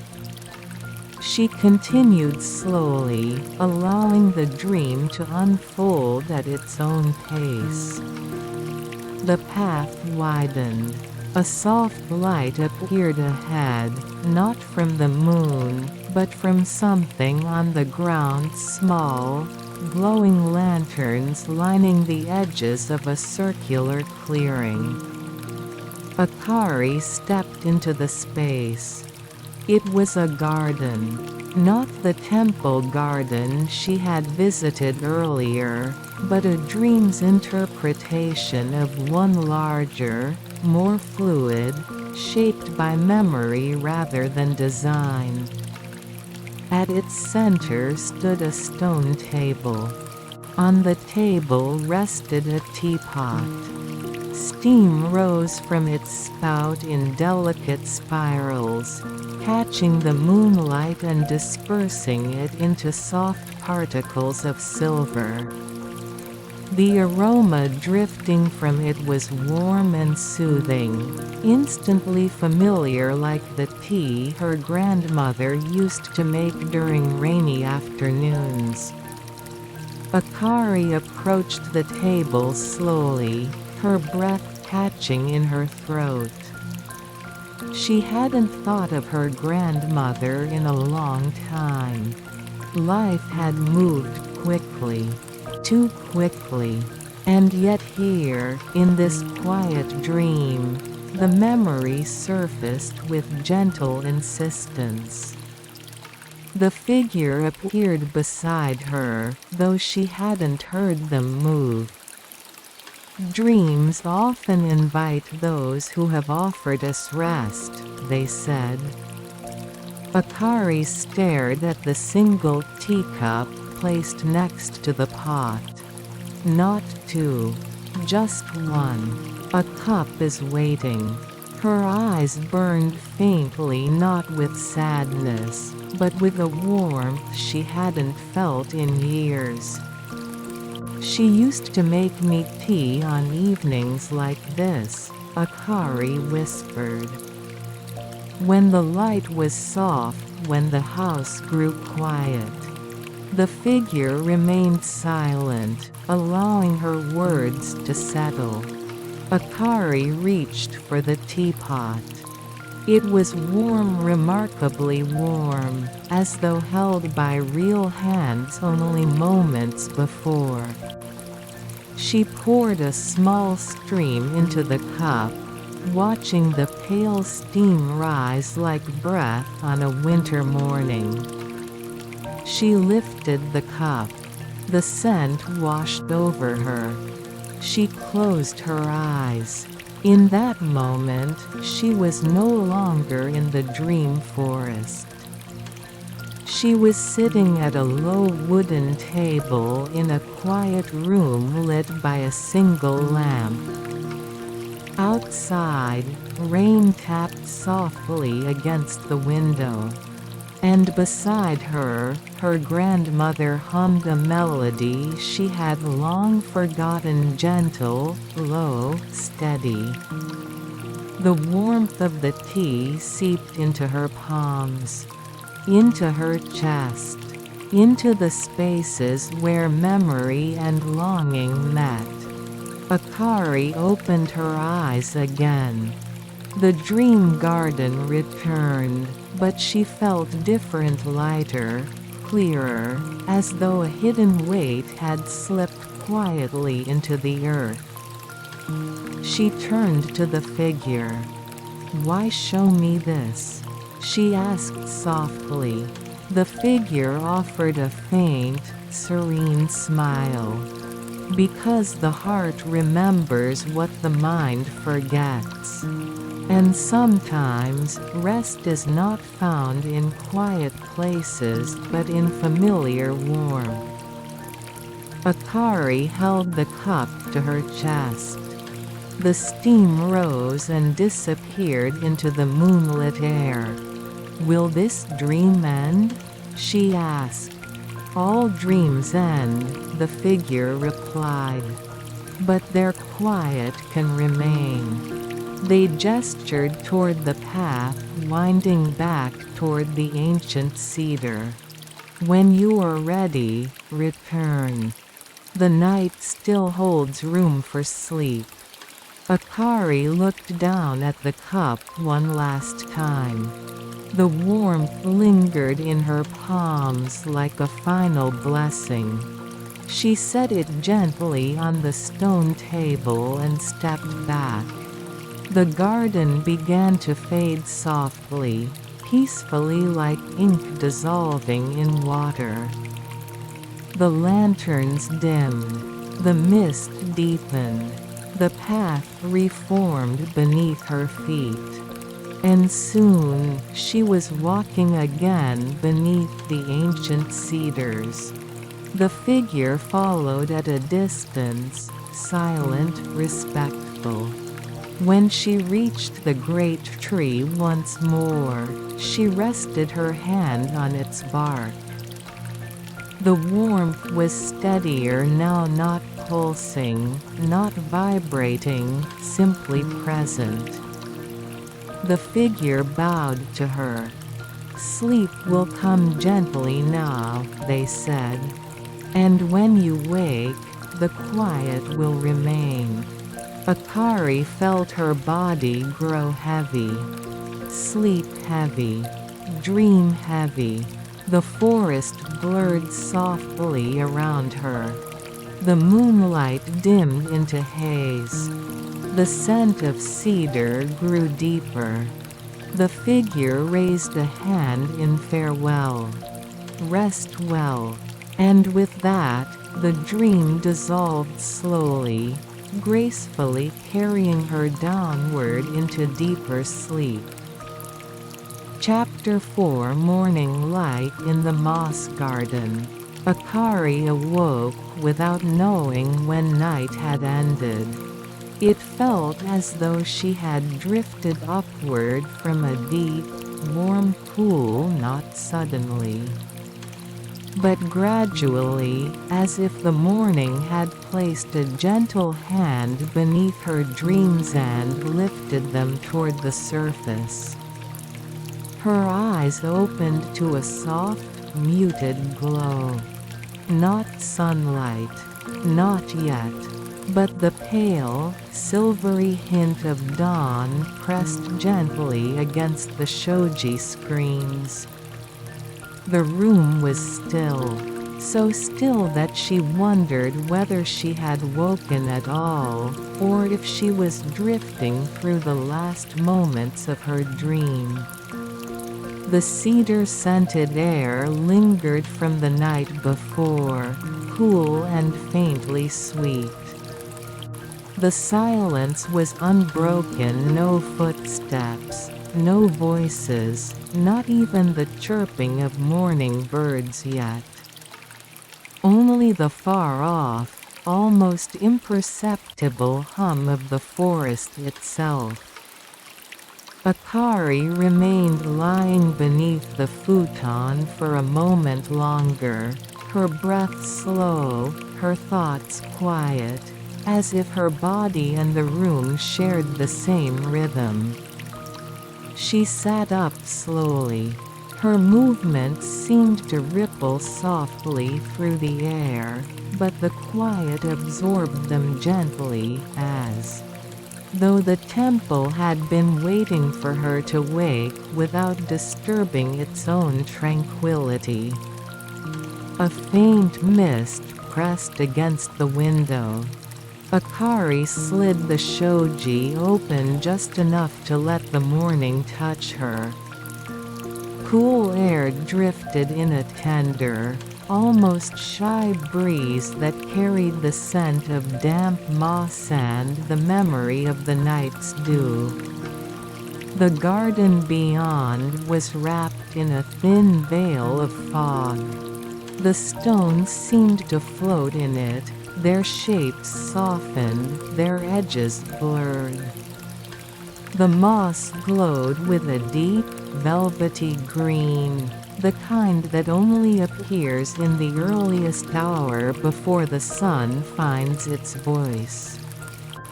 Tiny beads of dew clung to each hillock and hollow of the moss, catching what little light the dawn offered and turning it into small, trembling pearls. Nothing moved.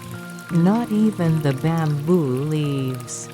The world had paused as if the morning were taking a slow, measured breath before allowing the day to begin.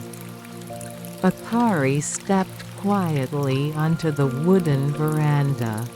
The boards were cool beneath her feet, and they creaked so gently that even their sound seemed softened by the mist.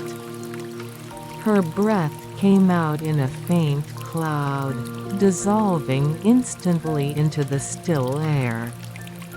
A single droplet of water fell from the edge of the roof. It landed on a stone below with the softest sound, a barely audible tick that echoed delicately in the quiet. Akari closed her eyes. The silence was not empty. It was full of softness, full of breath, full of the gentle presence of a world waking without hurry. Somewhere far off, a bell chimed once. Not a loud strike, not an urgent call, but a single, resonant note that glided across the mist and faded into the moss garden. Akari felt the sound inside her more than she heard it. She exhaled slowly. Her shoulders loosened, her thoughts drifted apart, and a deep stillness settled over her like the softest blanket. The mist thickened slightly, as if responding to the bell's fading vibration. Akari opened her eyes again and watched the garden breathe.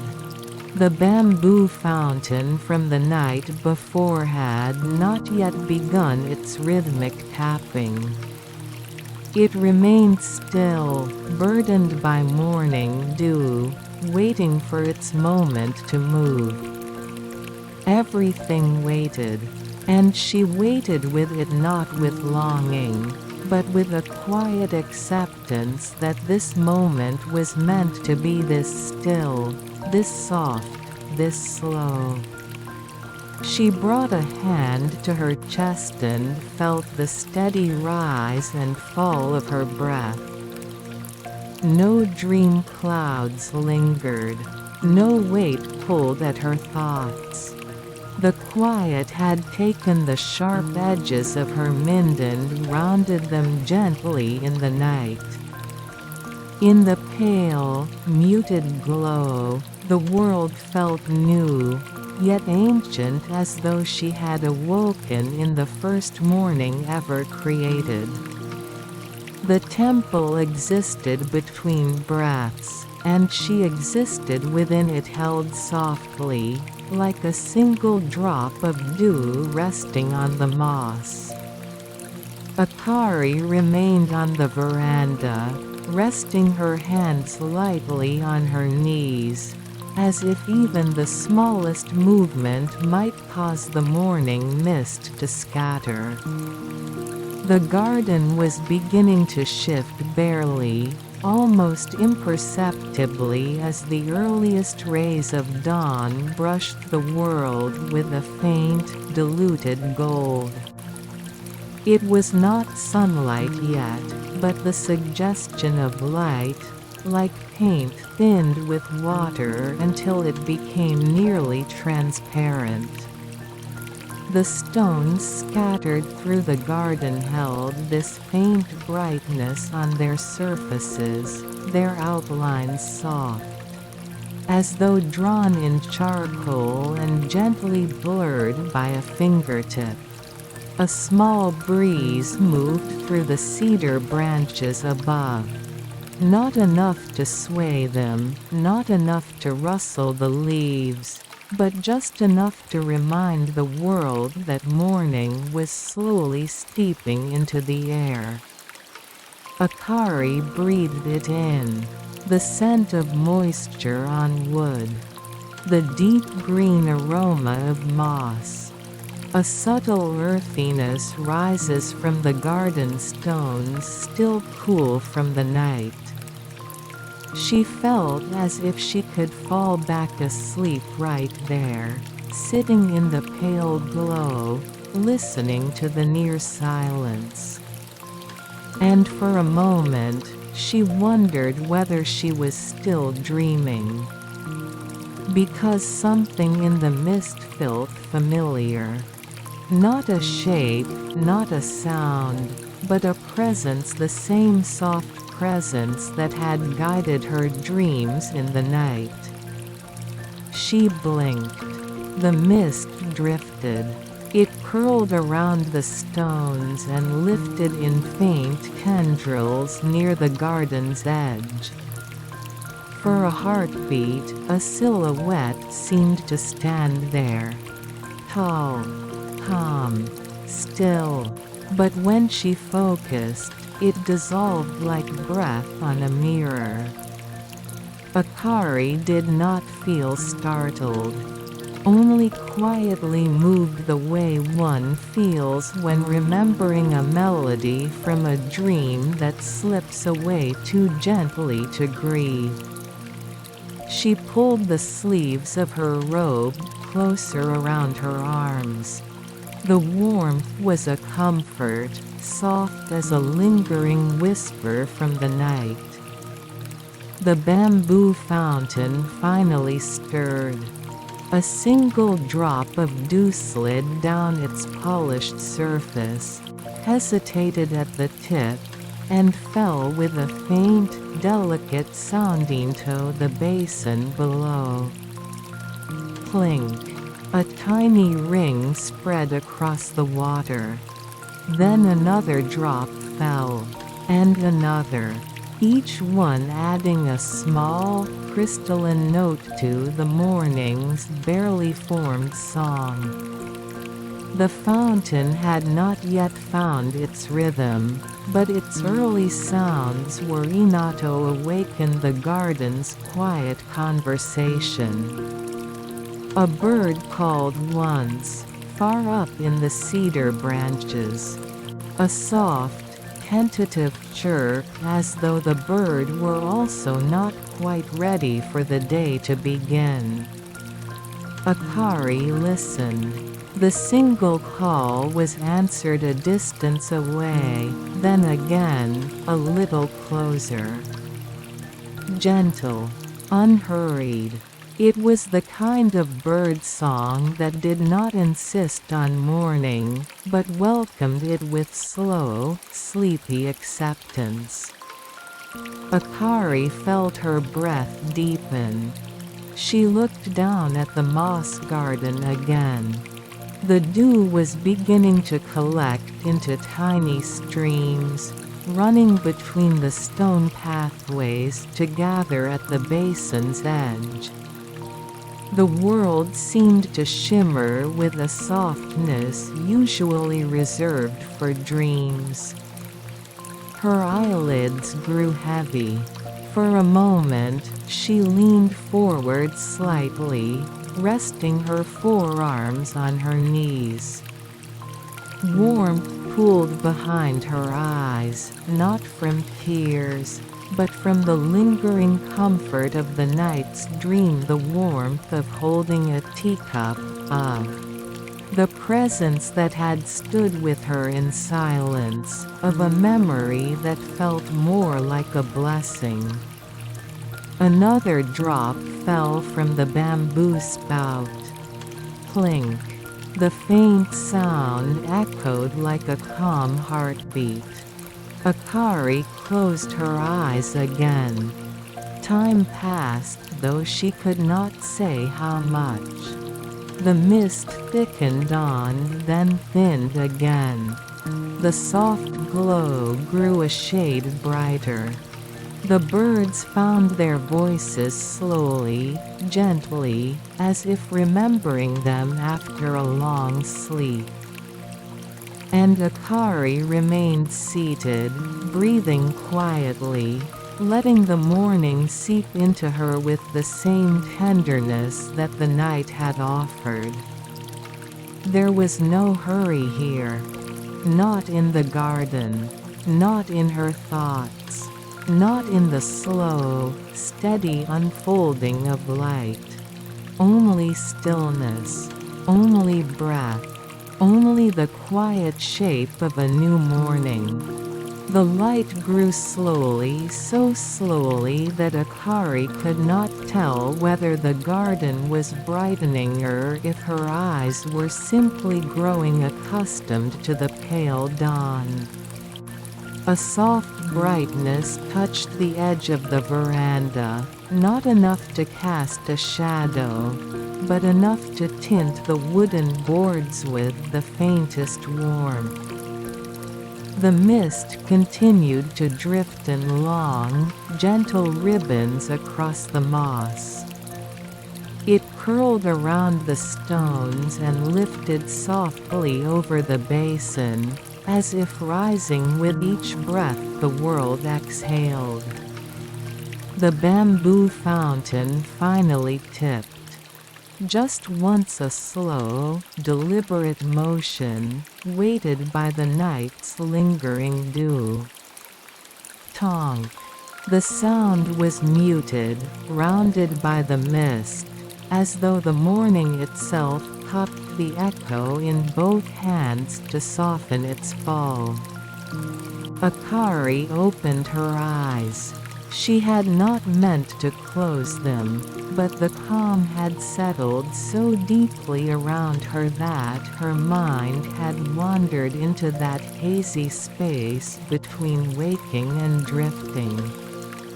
The garden, through her half-lidded gaze, Look, even softer colors melting into one another, edges dissolving, as though she were seeing through a veil woven from the last threads of her dream. She rose slowly to her feet.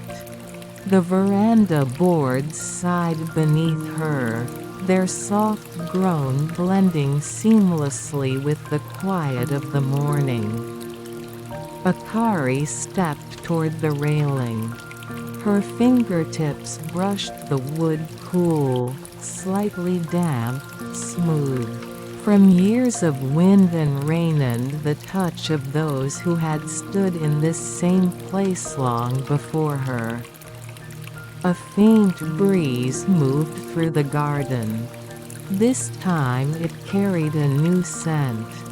Not the deep earthiness of moss, not the crisp bite of cedar, but something lighter, barely there, the delicate aroma of incense burned at dawn in the main hall. She recognized the scent even before she saw the smoke. A single thread of it rose from the far side of the temple. Grounds, curling upward like a thin silver ribbon, twisting slowly as though reluctant to leave the earth. The incense was subtle, soft enough that one might miss it if the morning were louder, if the world were busier. But here, in this stillness, it was unmistakable. Akari closed her eyes again and let the scent fill her. Sandalwood, a hint of clove, a whisper of something floral, almost like plum blossoms drifting on winter air. The fragrance settled around her like a gentle hand resting on her shoulder, steadying, comforting, inviting her to breathe a little deeper. Her thoughts softened. Nothing pressed on her mind. Nothing demanded attention. Even the memory of the dream from the night before felt less like a story and more like a warm presence resting quietly in her chest. The world around her seemed to lean into the silence. A bird called again. A tiny, sleepy note, a single syllable of sound that hung briefly in the air before dissolving into the mist. The bamboo fountain tipped once more. This time the sound was clearer but still gentle, as though wrapped in layers of morning softness. Tonk. A small ripple spread across the surface of the water. It tapped lightly against the stone edges of the basin before settling again into stillness. Akari watched the ripples fade. One by one, each faint wave grew smaller and smaller until the water returned to a quiet mirror, reflecting the pale, colorless dawn. She exhaled. The breath felt long, longer than she intended, as though it had traveled through deeper parts of her before leaving her body. When it faded into the cool air, Akari felt something inside her shift gently, like a leaf settling on still water. No abrupt realization, no revelation, just a quiet settling. The kind that happens when the world is slow enough for a heart to hear its own rhythm. She wrapped her arms around herself lightly. Not from cold, but in a gesture of comfort, as though holding not just her body but the fragile softness of this morning close to her. Somewhere, deep within the temple grounds, a wooden door slid open. The sound was faint, a soft shht that blended easily with the lingering mist. Someone had begun tending to the morning, lighting incense, opening shutters, sweeping the stone paths. But those sounds remained gentle, distant, as if the temple itself wished not to disturb the dreamlike hush. Akari remained still. Her breath, the mist, the faint incense rising in a silver thread, the slow rhythm of the bamboo fountain, all of it moved together in one soft current. The morning felt endless, and she let herself drift within it, weightless, quiet, held gently by the waking world. The mist gradually began to lift, not in a rush, not all at once, but in slow, curling strands that rose like pale breath from the mossy earth. The world brightened only by degrees, so delicately that Akari almost felt as though she were watching a painter brush thin layers of light onto a canvas of stillness. The cedar branches high above caught the earliest true glow of morning. Not a blaze, not even a shine. Just a soft, muted radiance resting on the tips of the needles, like a memory of sunlight rather than sunlight itself. Akari watched the change unfold with the same calm that one gives to a slowly flowing river. Her hands rested lightly on the veranda railing, and she felt the cool wood warming by the moment under the touch of the newborn day. The incense in the distance continued its gentle ascent. The faint ribbon of smoke wavered at its top, joining the retreating mist as if the two belonged to the same breath. A soft clatter came from deeper within the temple grounds, ceramic bowls being arranged, or perhaps a wooden ladle placed upon a tray. Even these sounds carried the same dreamlike quiet, as though softened by layers of cedar and fog. The bamboo fountain found its rhythm at last. Tonka pasa tonk. Each tip was steady, like a measured heartbeat that reminded the world it had begun to wake. Akari felt the rhythm settle inside her, matching the slow pulse beneath her ribs. Her thoughts moved like drifting leaves, soft, unhurried, never falling far from the stillness of the morning. She stepped off the veranda. Her feet touched the cool stone path, and the faint chill traveled gently up her legs, not unpleasant, but refreshing, like touching the edge of a quiet stream. She walked slowly, her steps light, mindful not to disturb the dew that clung to the moss in clear, trembling beads. Each droplet caught the rising light and held it delicately, so that the garden glimmered as though a constellation had settled upon the earth. Akari crouched near one patch of moss. A single droplet rested at the tip of a tiny green frond, so perfectly rounded it looked as though it might roll off at the slightest touch. But it didn't. It remained still, suspended on the fragile thread of morning. Akari watched it for a long moment. The world beyond seemed to fade: the temple, the cedar branches, the distant incense, until only the tiny sphere of the wand.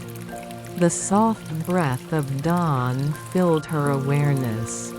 The droplet trembled once, reflecting the faint brightness of the sky in its curved surface.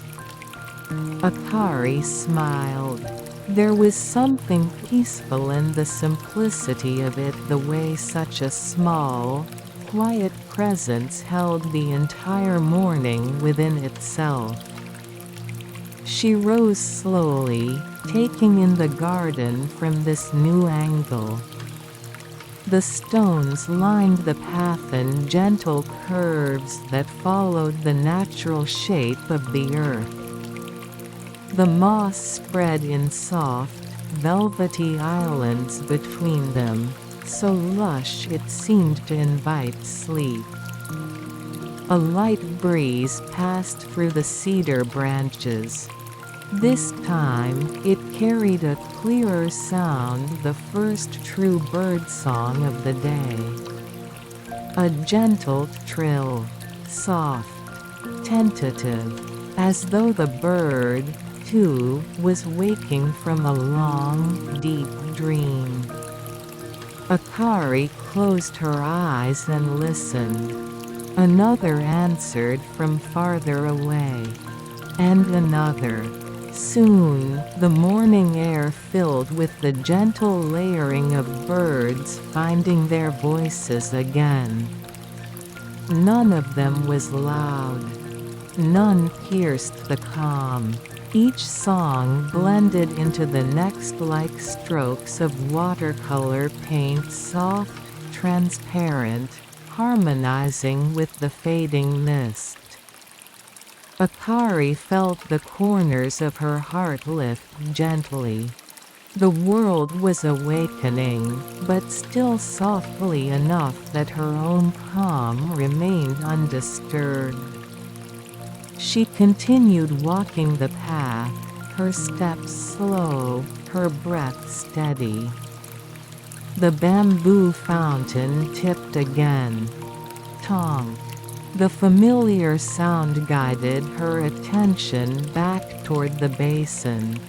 The ripples were clearer now, catching the dawn light as they expanded outward.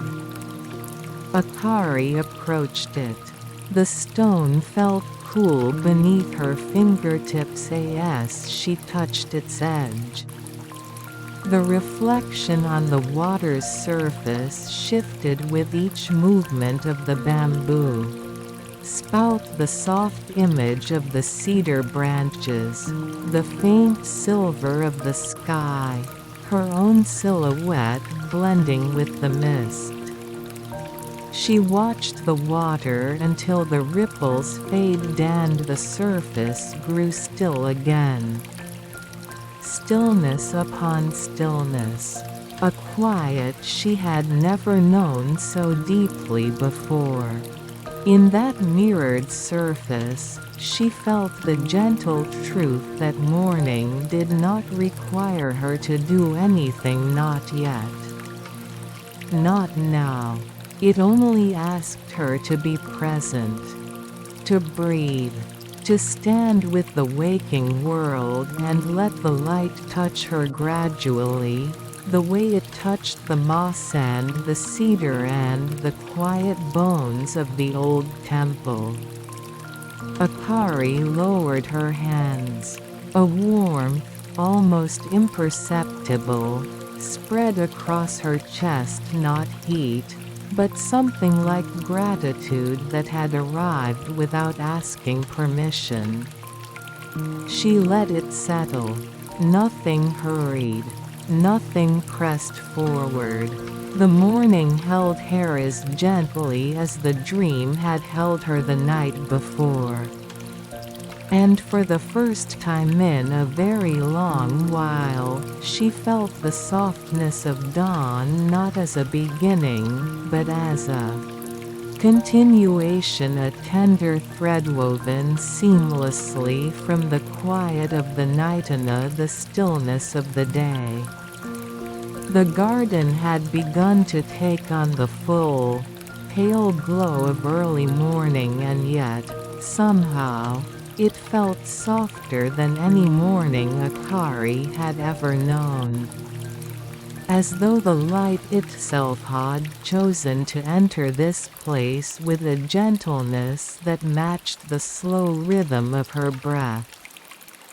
She lingered beside the water basin, watching the bamboo spout tip and return, each movement unhurried, each sound softened by dew. Tonk. A sound as familiar now as her own heartbeat. The water rippled outward again, forming circles that shimmered faintly as the rising light touched them. Those ripples faded just as gently as the morning dream within her, the dream of warm tea, soft presence, and a memory that breathed like incense. Akari stepped back from the basin and let her gaze wander. The mist was nearly gone now, lifting in thin veils that dissolved into the light as though they had never existed. In their absence, the shapes of the garden grew clearer, the curve of each stone, the softness of the moss, the delicate pattern of fallen cedar. Needles scattered like quiet brush strokes across the ground. The world remained silent, but it was the kind of silence that did not demand stillness, it welcomed it. From the main hall, a monk's soft footsteps approached. Each step landed like a leaf falling onto soft earth. Akari turned slightly as the elderly monk from the night before appeared between the cedar pillars. He carried no tools, no broom, only the first light of morning on the sleeves of his robes. He bowed his head in greeting, a slow, gentle motion that seemed to echo the calm of the garden itself. "You are awake early," he said in a voice barely above a whisper. Akari returned a small bow of her own. "I didn't mean to be, but the morning felt too quiet to sleep through." A faint smile touched the corners of the monk's lips. "Quiet has a way of waking us," he said. "And sometimes it wakes a deeper place within us before the mind even stirs." He stepped beside her, hands folded calmly in front of him, and looked out over the moss garden. "Do you know," he continued, "that this temple was built with mornings like this in mind?" Akari's eyes softened. "What do you mean?" The monk took a slow breath, as if gathering the right words from the quiet air. "This garden," he said, "is not only for the eye. It is for the heart. The way the mist rises, the way light enters, the way even the smallest ripple fades, all of it teaches Yusho to begin a day gently."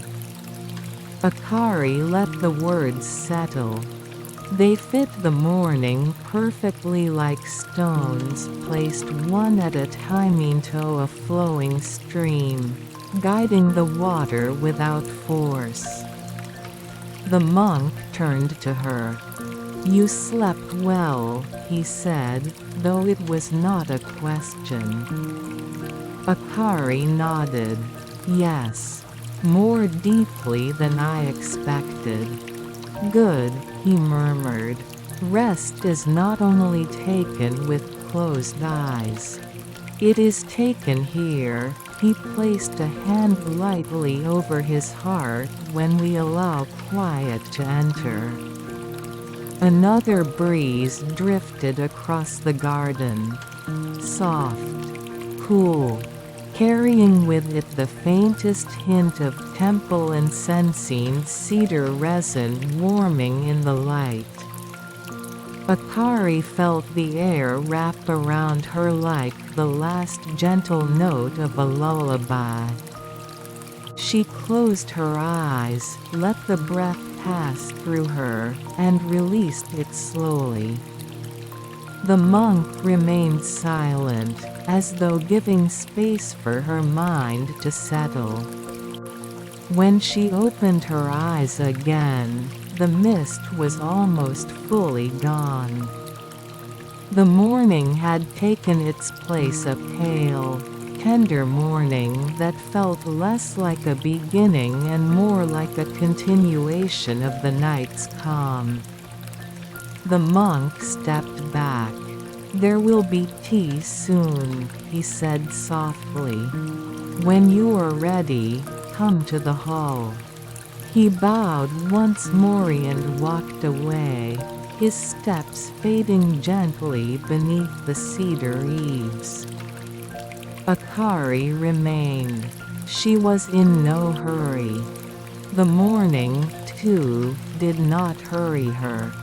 She lifted her face to the soft sky, let the faint light warm her eyelids, and breathed in the scent of moss and cedar and quiet. Her thoughts moved without weight. Her heart felt unburdened, as though the dream and the dawn had woven themselves together into something soft and sustaining. A final droplet of dew fell from a cedar branch overhead and landed on the moss with the lightest sound. Tick. Akari smiled. The day had begun, but so gently that it felt as if she were still dreaming, a quiet dream held softly in the palm of morning. Chapter 5: The Temple Path Leading Toward Daylight. The morning light settled upon the temple grounds with a softness so complete that it felt less like sunlight and more like a gentle hand resting on the world. Akari stepped away from the moss garden, her breath moving in the same quiet rhythm that the temple had taught her. The stone corridor before her stretched long and straight, bordered by old wooden columns that carried faint traces of centuries of weather and worship. The wood exhaled a scent of sun-warmed resin and old rain, a scent that felt both grounding and strangely nostalgic, though she could not name why. Her footsteps were almost soundless in the smooth stones. Only the faint shfff her clothes shifting gently broke the silence. Beyond the corridor, the temple path curved downward, descending toward the outer gates. A thin veil of morning light filtered through the tall cedars, casting long, delicate shadows on the path. They moved lightly with the breeze, like quiet spirits passing by. Akari paused at the top of the stone steps. From here, she could still hear the bamboo fountain from the moss garden behind. her a faint, distant tonk that echoed like a heartbeat belonging to another time. Ahead, the temple bell tower rose over the trees. The great bronze bell hung motionless in the shadow, its surface still touched by the cool breath of dawn. Even without the sound, Akari could feel the presence of the bell, a steady, grounded silence that carried the weight of countless evenings and countless sunsets. She descended the steps slowly, her fingers brushing the wooden railing worn smooth by generations. Below, the stone path opened into a clearing. A small raked garden lay to the side, patterns of sand swirling outward in quiet, concentric rings around a single dark stone. Akari knelt briefly, watching the way the morning light rested inside the grooves of the sand and made them glow. There was beauty in this simplicity, a stillness that lingered even when nothing moved.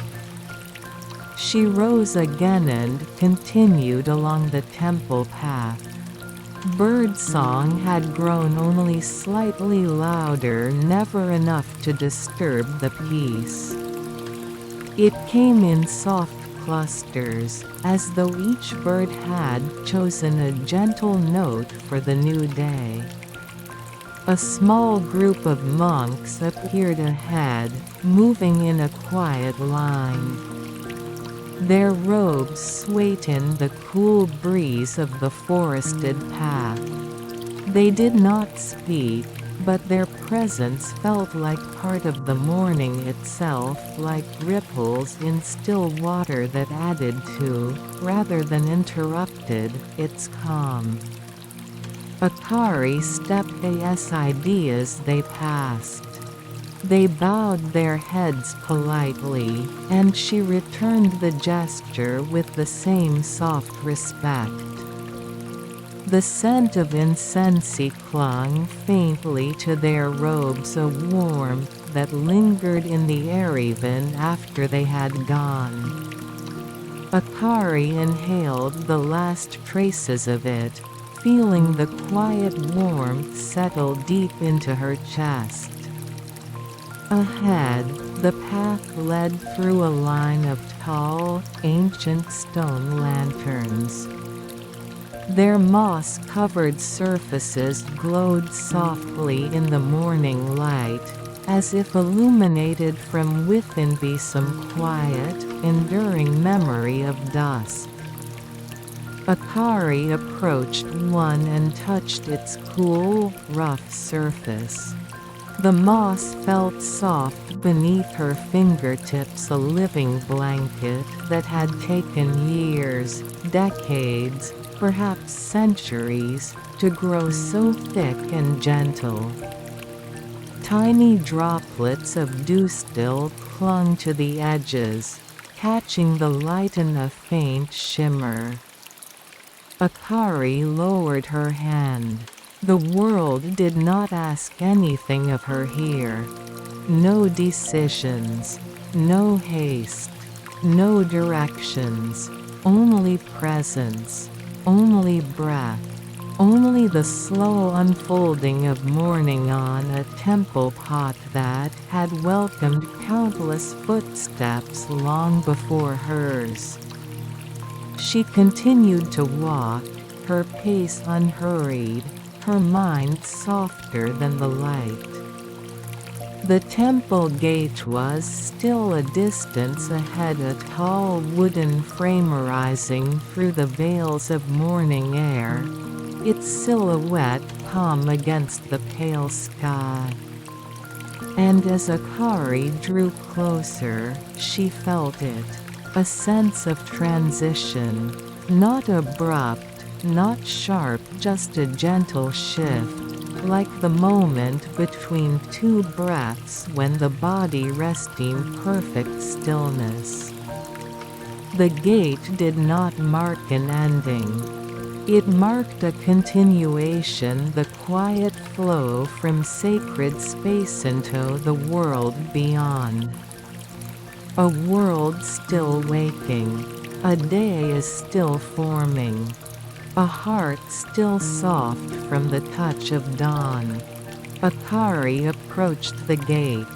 But before she stepped through, she paused, letting the moment breathe. Letting herself breathe. Letting morning hold her. Akari stood beneath the great wooden gate, hands resting gently at her sides, as though her body understood that stepping through this threshold required not strength, but calm. The wood above her was darkened by centuries of wind and rain. Its beams held the quiet weight of prayers whispered long before her time. Small flecks of moss clung to the shaded corners, as if guarding the memories the structure carried. A faint breeze moved through the open frame, cooler on one side, warmer on the other. A breath of transition. Akari stepped forward. One slow pace. Then another. And the world beyond the gate opened itself to her with the gentle glow of a Kyoto morning. The forest thinned quickly, giving way to a narrow stone path that wound down toward the valley. Tall maples lined each side, their early morning leaves catching the first true gold of sunlight. Their shadows fell soft across the steps, a mosaic of shifting shapes that moved like the surface of a quiet stream. Akari descended carefully, not because the steps were steep, but because the world was still tender with morning light, and she did not wish to disturb its unfolding. Far below, a thin ribbon of mist lingered over the rooftops of small wooden homes, their silhouettes peaceful against the pale sky. Roofs of dark tile, quiet chimneys, small gardens yet untouched by the day. Akari paused on one of the lower steps and simply watched. The village lay still, so still it might have remained asleep.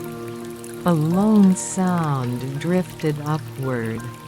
Con, a merchant in the distance pulling open the wooden shutters of a tea house. Not rushed, not loud. A soft, rhythmic tapping that blended easily into the morning air. Akari listened until the sound faded. She continued down the path, her footsteps moving in harmony with the unhurried pace of dawn. As she neared the bottom, a small stone bridge appeared arched gently over a clear stream that ran beside the village road. The water was shallow and transparent. Sunlight touched it delicately, scattering small patterns of gold across the smooth stones beneath. Akari walked to the edge. The stream murmured, its voice barely above a whisper. Su-su. The sound reminded Hera silk sliding gently across wood, a quiet, continuous brushing that soothed the world rather than stirred it. She knelt and brushed her fingertips against the surface of the water. It was cool, but not cold. A calm, living coolness that carried the feeling of a long night's rest. A small leaf drifted past her fingers, turning slowly as it floated downstream. Akari watched its lazy rotation, slow, gentle, content to follow the current wherever it led. She stood again and crossed the bridge. Beyond it, the morning path widened into a gently curving road lined with small wooden shops. Most remained closed, their fabric curtains still drawn.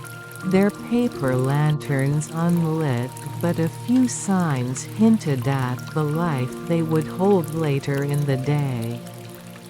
A pottery shop with clay cups cooling on the windowsill. An herbal apothecary whose faint aroma of dried leaves drifted even through its closed door. A tiny sweets shop displaying a single tray of freshly made mochi for the earliest travelers. Akari passed them slowly, almost floating between them, her steps as quiet as the morning itself. The road continued to curve, leading toward the larger street that would carry her deeper into the waking city. But at this quiet hour, there was no traffic, no bustle, no voices. Only the soft sigh of wind weaving through alleyways, and the distant rustle of a single shopkeeper sweeping their front entrance. Akari turned her head. A middle-aged woman stood beside the sweet shop, moving the broom in long, unhurried strokes. Each sweep brushed a thin line of fallen leaves into a gentle pile. The woman noticed Akari and lifted her head with a kind smile. "Good morning," she said, her voice warm but softened by the early hour. Akari returned the smile. "Good morning. You're up early for someone coming from the mountain temple." Akari blinked gently. "You could tell?" The woman chuckled quietly. "People from the temple walk differently in the morning. Like the world hasn't fully come back into focus yet." Akari smiled faintly at that because it was true. The woman gestured to a small plate on the shop step. "If you'd like, take one. Freshly made. They help ease you back into the day." On the plate were small mochi, white, round, still faintly warm, their surfaces dusted lightly with rice flour. Akari chose one carefully. Warmth spread through her fingers and then through her chest. She bowed slightly. "Thank you." The woman waved a gentle hand. "Eat slowly. Mornings like this don't come every day." Akari continued along the road, holding the mochi carefully in both hands. The warmth of it seemed to echo the warmth she'd felt in the temple garden, in the moss, in the incense, in the morning light.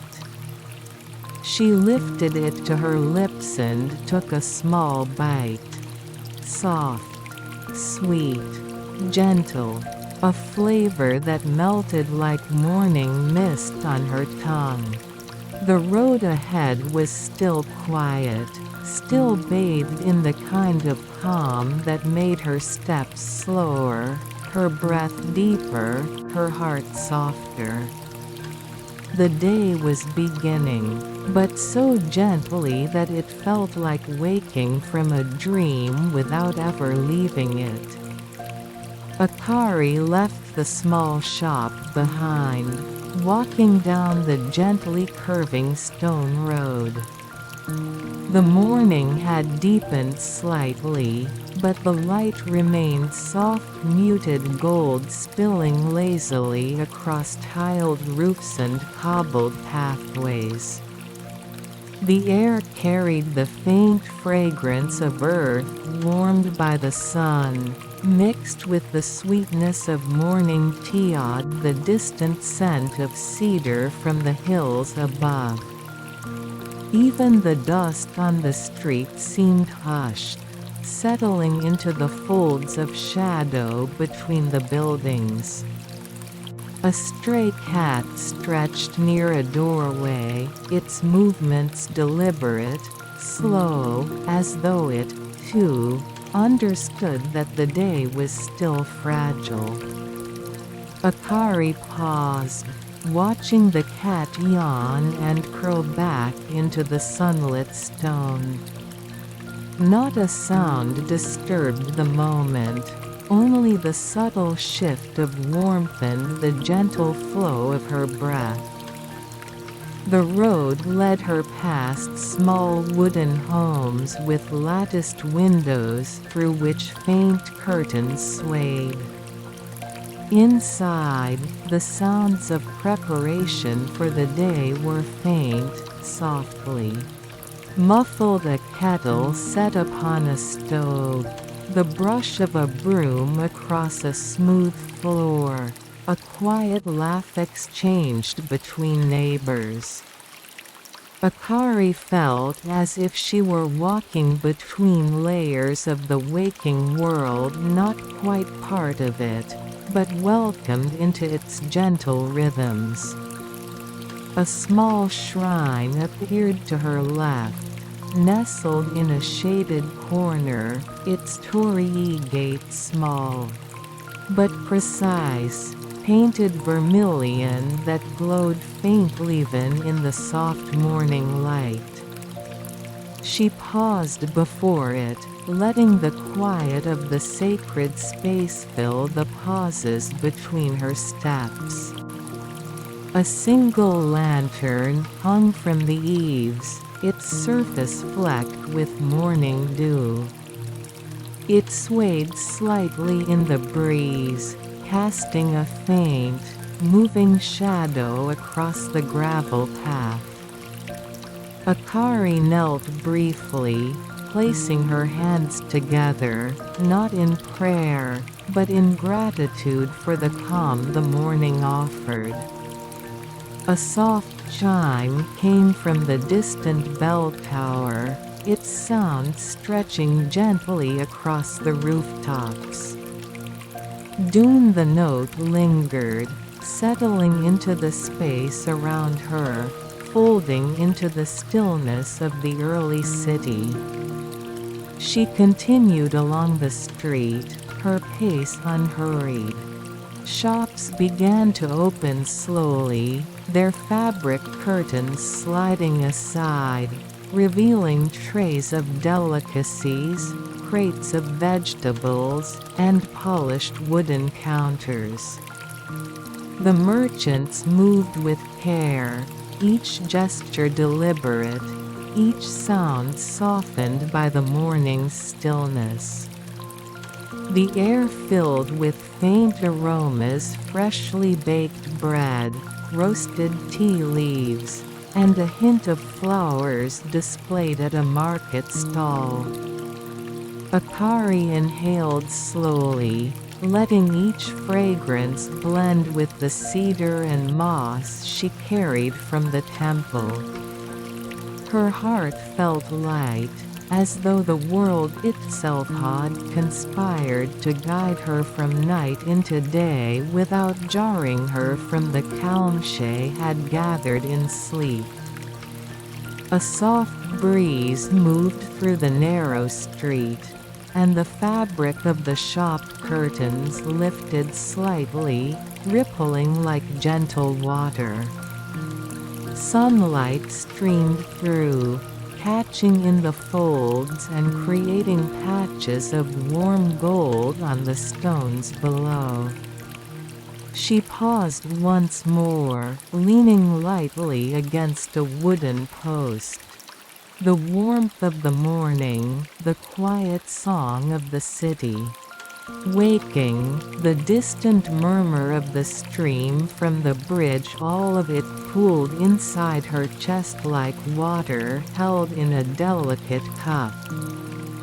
Akari let her eyes close briefly, breathing in the calm, letting it fill the spaces between thought and feeling. The world continued to move softly around her, but she did not feel separate from it. She was part of the slow unfolding, the gentle rise of light and life that carried the ancient city into day. When she opened her eyes again, the street had brightened slightly, the shops now fully displaying their treasures for the few early travelers. But the pace remained gentle, as if the city itself had been taught by the temple. Gardenstow began slowly, with care and patience, holding space for those who moved quietly among it. Akari continued her walk, feeling the warmth of the mochi still lingering in her chest, the quiet presence of the morning folding seamlessly with her own steps. And as she moved further into the heart of the city, the world seemed to whisper that the day had begun not with a rush, but with the softest, most patient breath of all. Akari turned onto a narrower street, lined with old wooden houses, their eaves low, and the soft patina of age settling on every surface. The morning light here was gentler, filtered through paper windows, softening edges, turning the familiar into something almost dreamlike. A cat padded across the street, its paws silent on the smooth stones, pausing briefly to flick its tail before continuing into a shaded alley. Akari followed the movement with her eyes, not hurrying, letting the small life of the street guide her pace. Faint incense smoke drifted from a tiny shrine tucked between two houses. It curled upward in pale, spiraling threads, catching the light and seeming almost solid. Akari inhaled softly, letting the scent mix with the morning air and the memory of the temple's moss garden. The shutters of a small tea house slid open. A single lantern hung above the entrance, its paper sides glowing faintly, warm as the first touch of sunlight. A kettle began to hum gently, the sound carrying softly through the street, so quiet that it felt like part of the breath of the town. Akari slowed, leaning lightly against a post. The coolness of the wood beneath her fingers grounded her in the moment. She could hear the faint trickle of a nearby stream, the gentle chirp of a sparrow high in a ginkgo tree, the soft sigh of the breeze through the paper and wood of the houses. No one hurried. No voices called urgently. The town itself seemed to move in a slow rhythm, measured by the morning sun, the rise of the wind, and The tiny sounds that would have gone unnoticed in a busier hour. Akari continued along the street, her steps soft, her mind calm. The mochi she had eaten earlier had warmed her hands and chest, and now its memory lingered like a gentle echo of the temple's quiet. A small garden appeared beside a house, its stones carefully arranged, its moss thick and velvety, and a tiny pond mirrored the sky above. A single koi swam lazily, turning in the still water, its movements slow and deliberate. Akari paused to watch it. She could feel the water's calmness flowing into her own chest, filling the spaces between thought and breath with a soft, steady warmth. The street curved again, and she saw a small bridge crossing another stream. Its wooden planks gleamed faintly in the soft light, and the water beneath sparkled like tiny fragments of silver. She crossed slowly, feeling the gentle give of the planks underfoot, the faint creak absorbed by the quiet morning around her. At the far side, the street widened again. Shops began to prepare for the day, baskets of vegetables, small wooden signs, the subtle sound of sliding doors. Yet even here, the motion did not disturb the calm. Everything moved with care, as if conscious of the fragile peace that morning had offered. Akari inhaled deeply.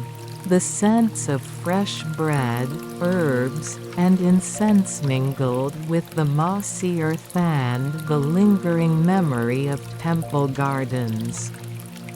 Her heart felt light, as though the town itself had conspired to keep her in the stillness of this waking dream.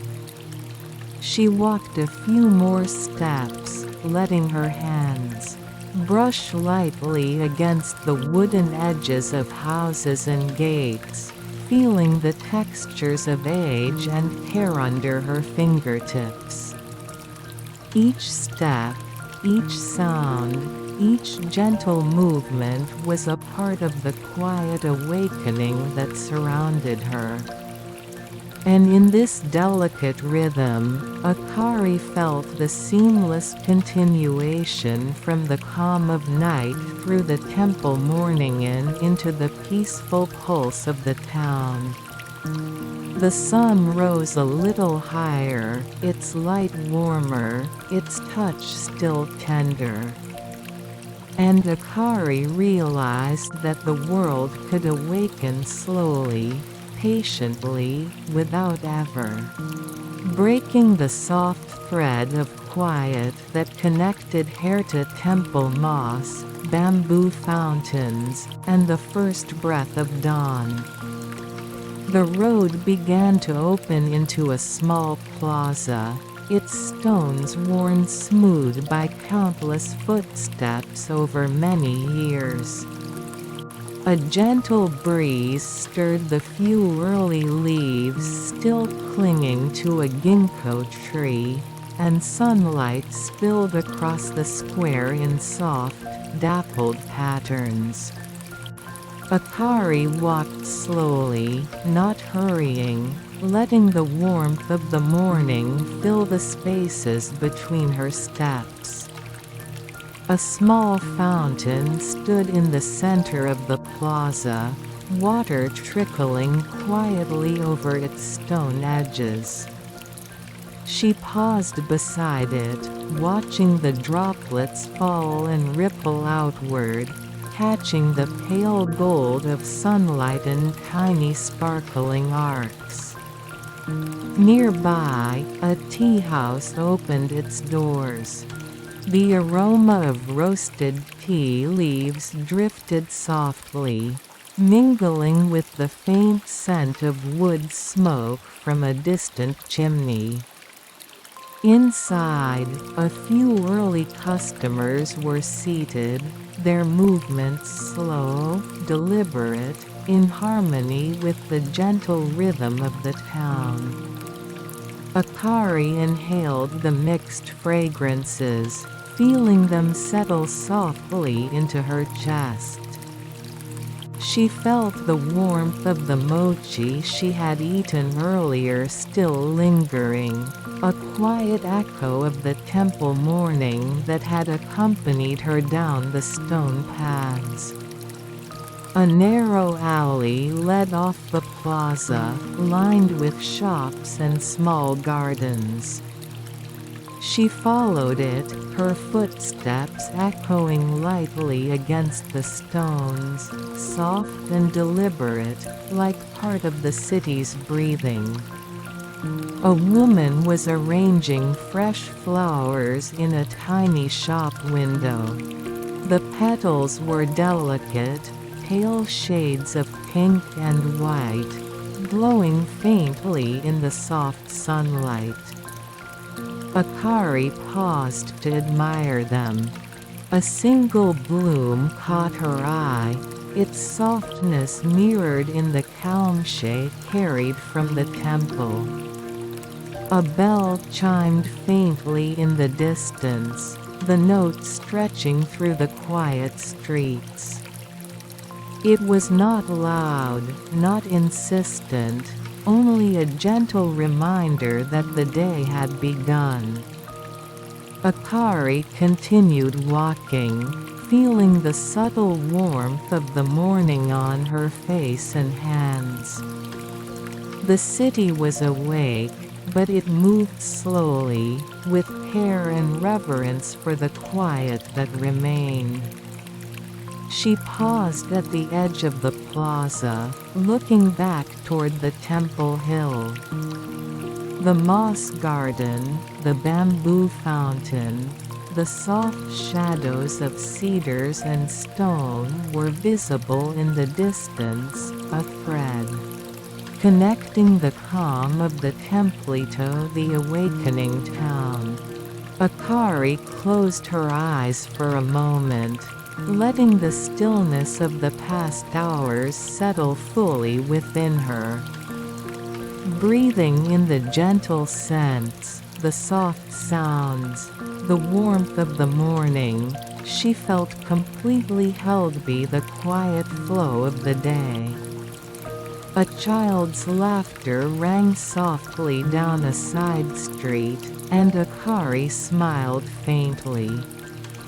Even this sound, bright and fleeting, felt woven into the morning's calm, never breaking it, only adding to its gentle rhythm. She walked a few more steps, letting the rhythm of the plaza, the streams of sunlight, and the slow pulse of the town guide her movements.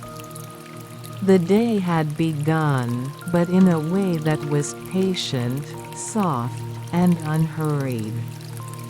The world around her moved, yet remained tender, carrying the same gentle magic she had found in the temple garden. Akari let her thoughts drift. There was no urgency, no demand.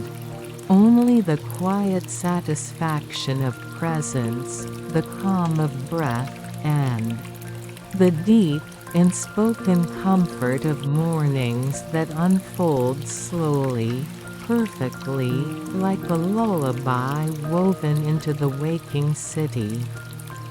She paused once more, closed her eyes, and felt the warmth of sunlight, the coolness of stone beneath her feet, and the tender stillness that stretched between temple and town, between night and day, between dream and waking life. A single drop of water fell from a rooftop above, landing on the stone with the faintest plink, and Akari let the sound sink into her heart, soft and gentle, as if the world itself was singing her into the day. And in that quiet, she smiled, knowing the calm of night, the whisper of dawn, and the patient rhythm of the city were all part of the same, continuous thread holding her, softly, perfectly, in the gentle embrace of morning. Final chapter: The last bell at dusk. Evening returned to the old city with the same gentleness that had greeted the morning. Akari found herself once more walking the quiet path that led toward the temple hill. The stones beneath her feeled the warmth of the day, and the faintest touch of cool air slipped through the narrowing streets as the sun leaned toward the horizon. Shadows grew long and soft, stretching across moss-covered walls, blurring the shapes of lanterns that waited unlit along the road. The scent of evening wood smoke, cedar, and distant tea drifted lightly on the air, as if the entire city exhaled at once, settling into a peaceful hush. Akari walked slowly, matching her breath to the rhythm of her steps. The day behind her felt weightless, a series of soft impressions: the moss garden, the bamboo fountain, the warm mochi shared in a quiet shop, the calm light on the river stones, the tender warmth of morning. Now all of it felt as though it were dissolving gently into the dusk, leaving only the quiet glow that lingers in the heart after a long, gentle day. As the path curved upward, a breeze passed through the tall cedars, their branches swaying in a slow, measured motion. Leaves whispered, a faint rustling that blended with the settling sounds of the city below. The sky deepened into shades of violet and rose.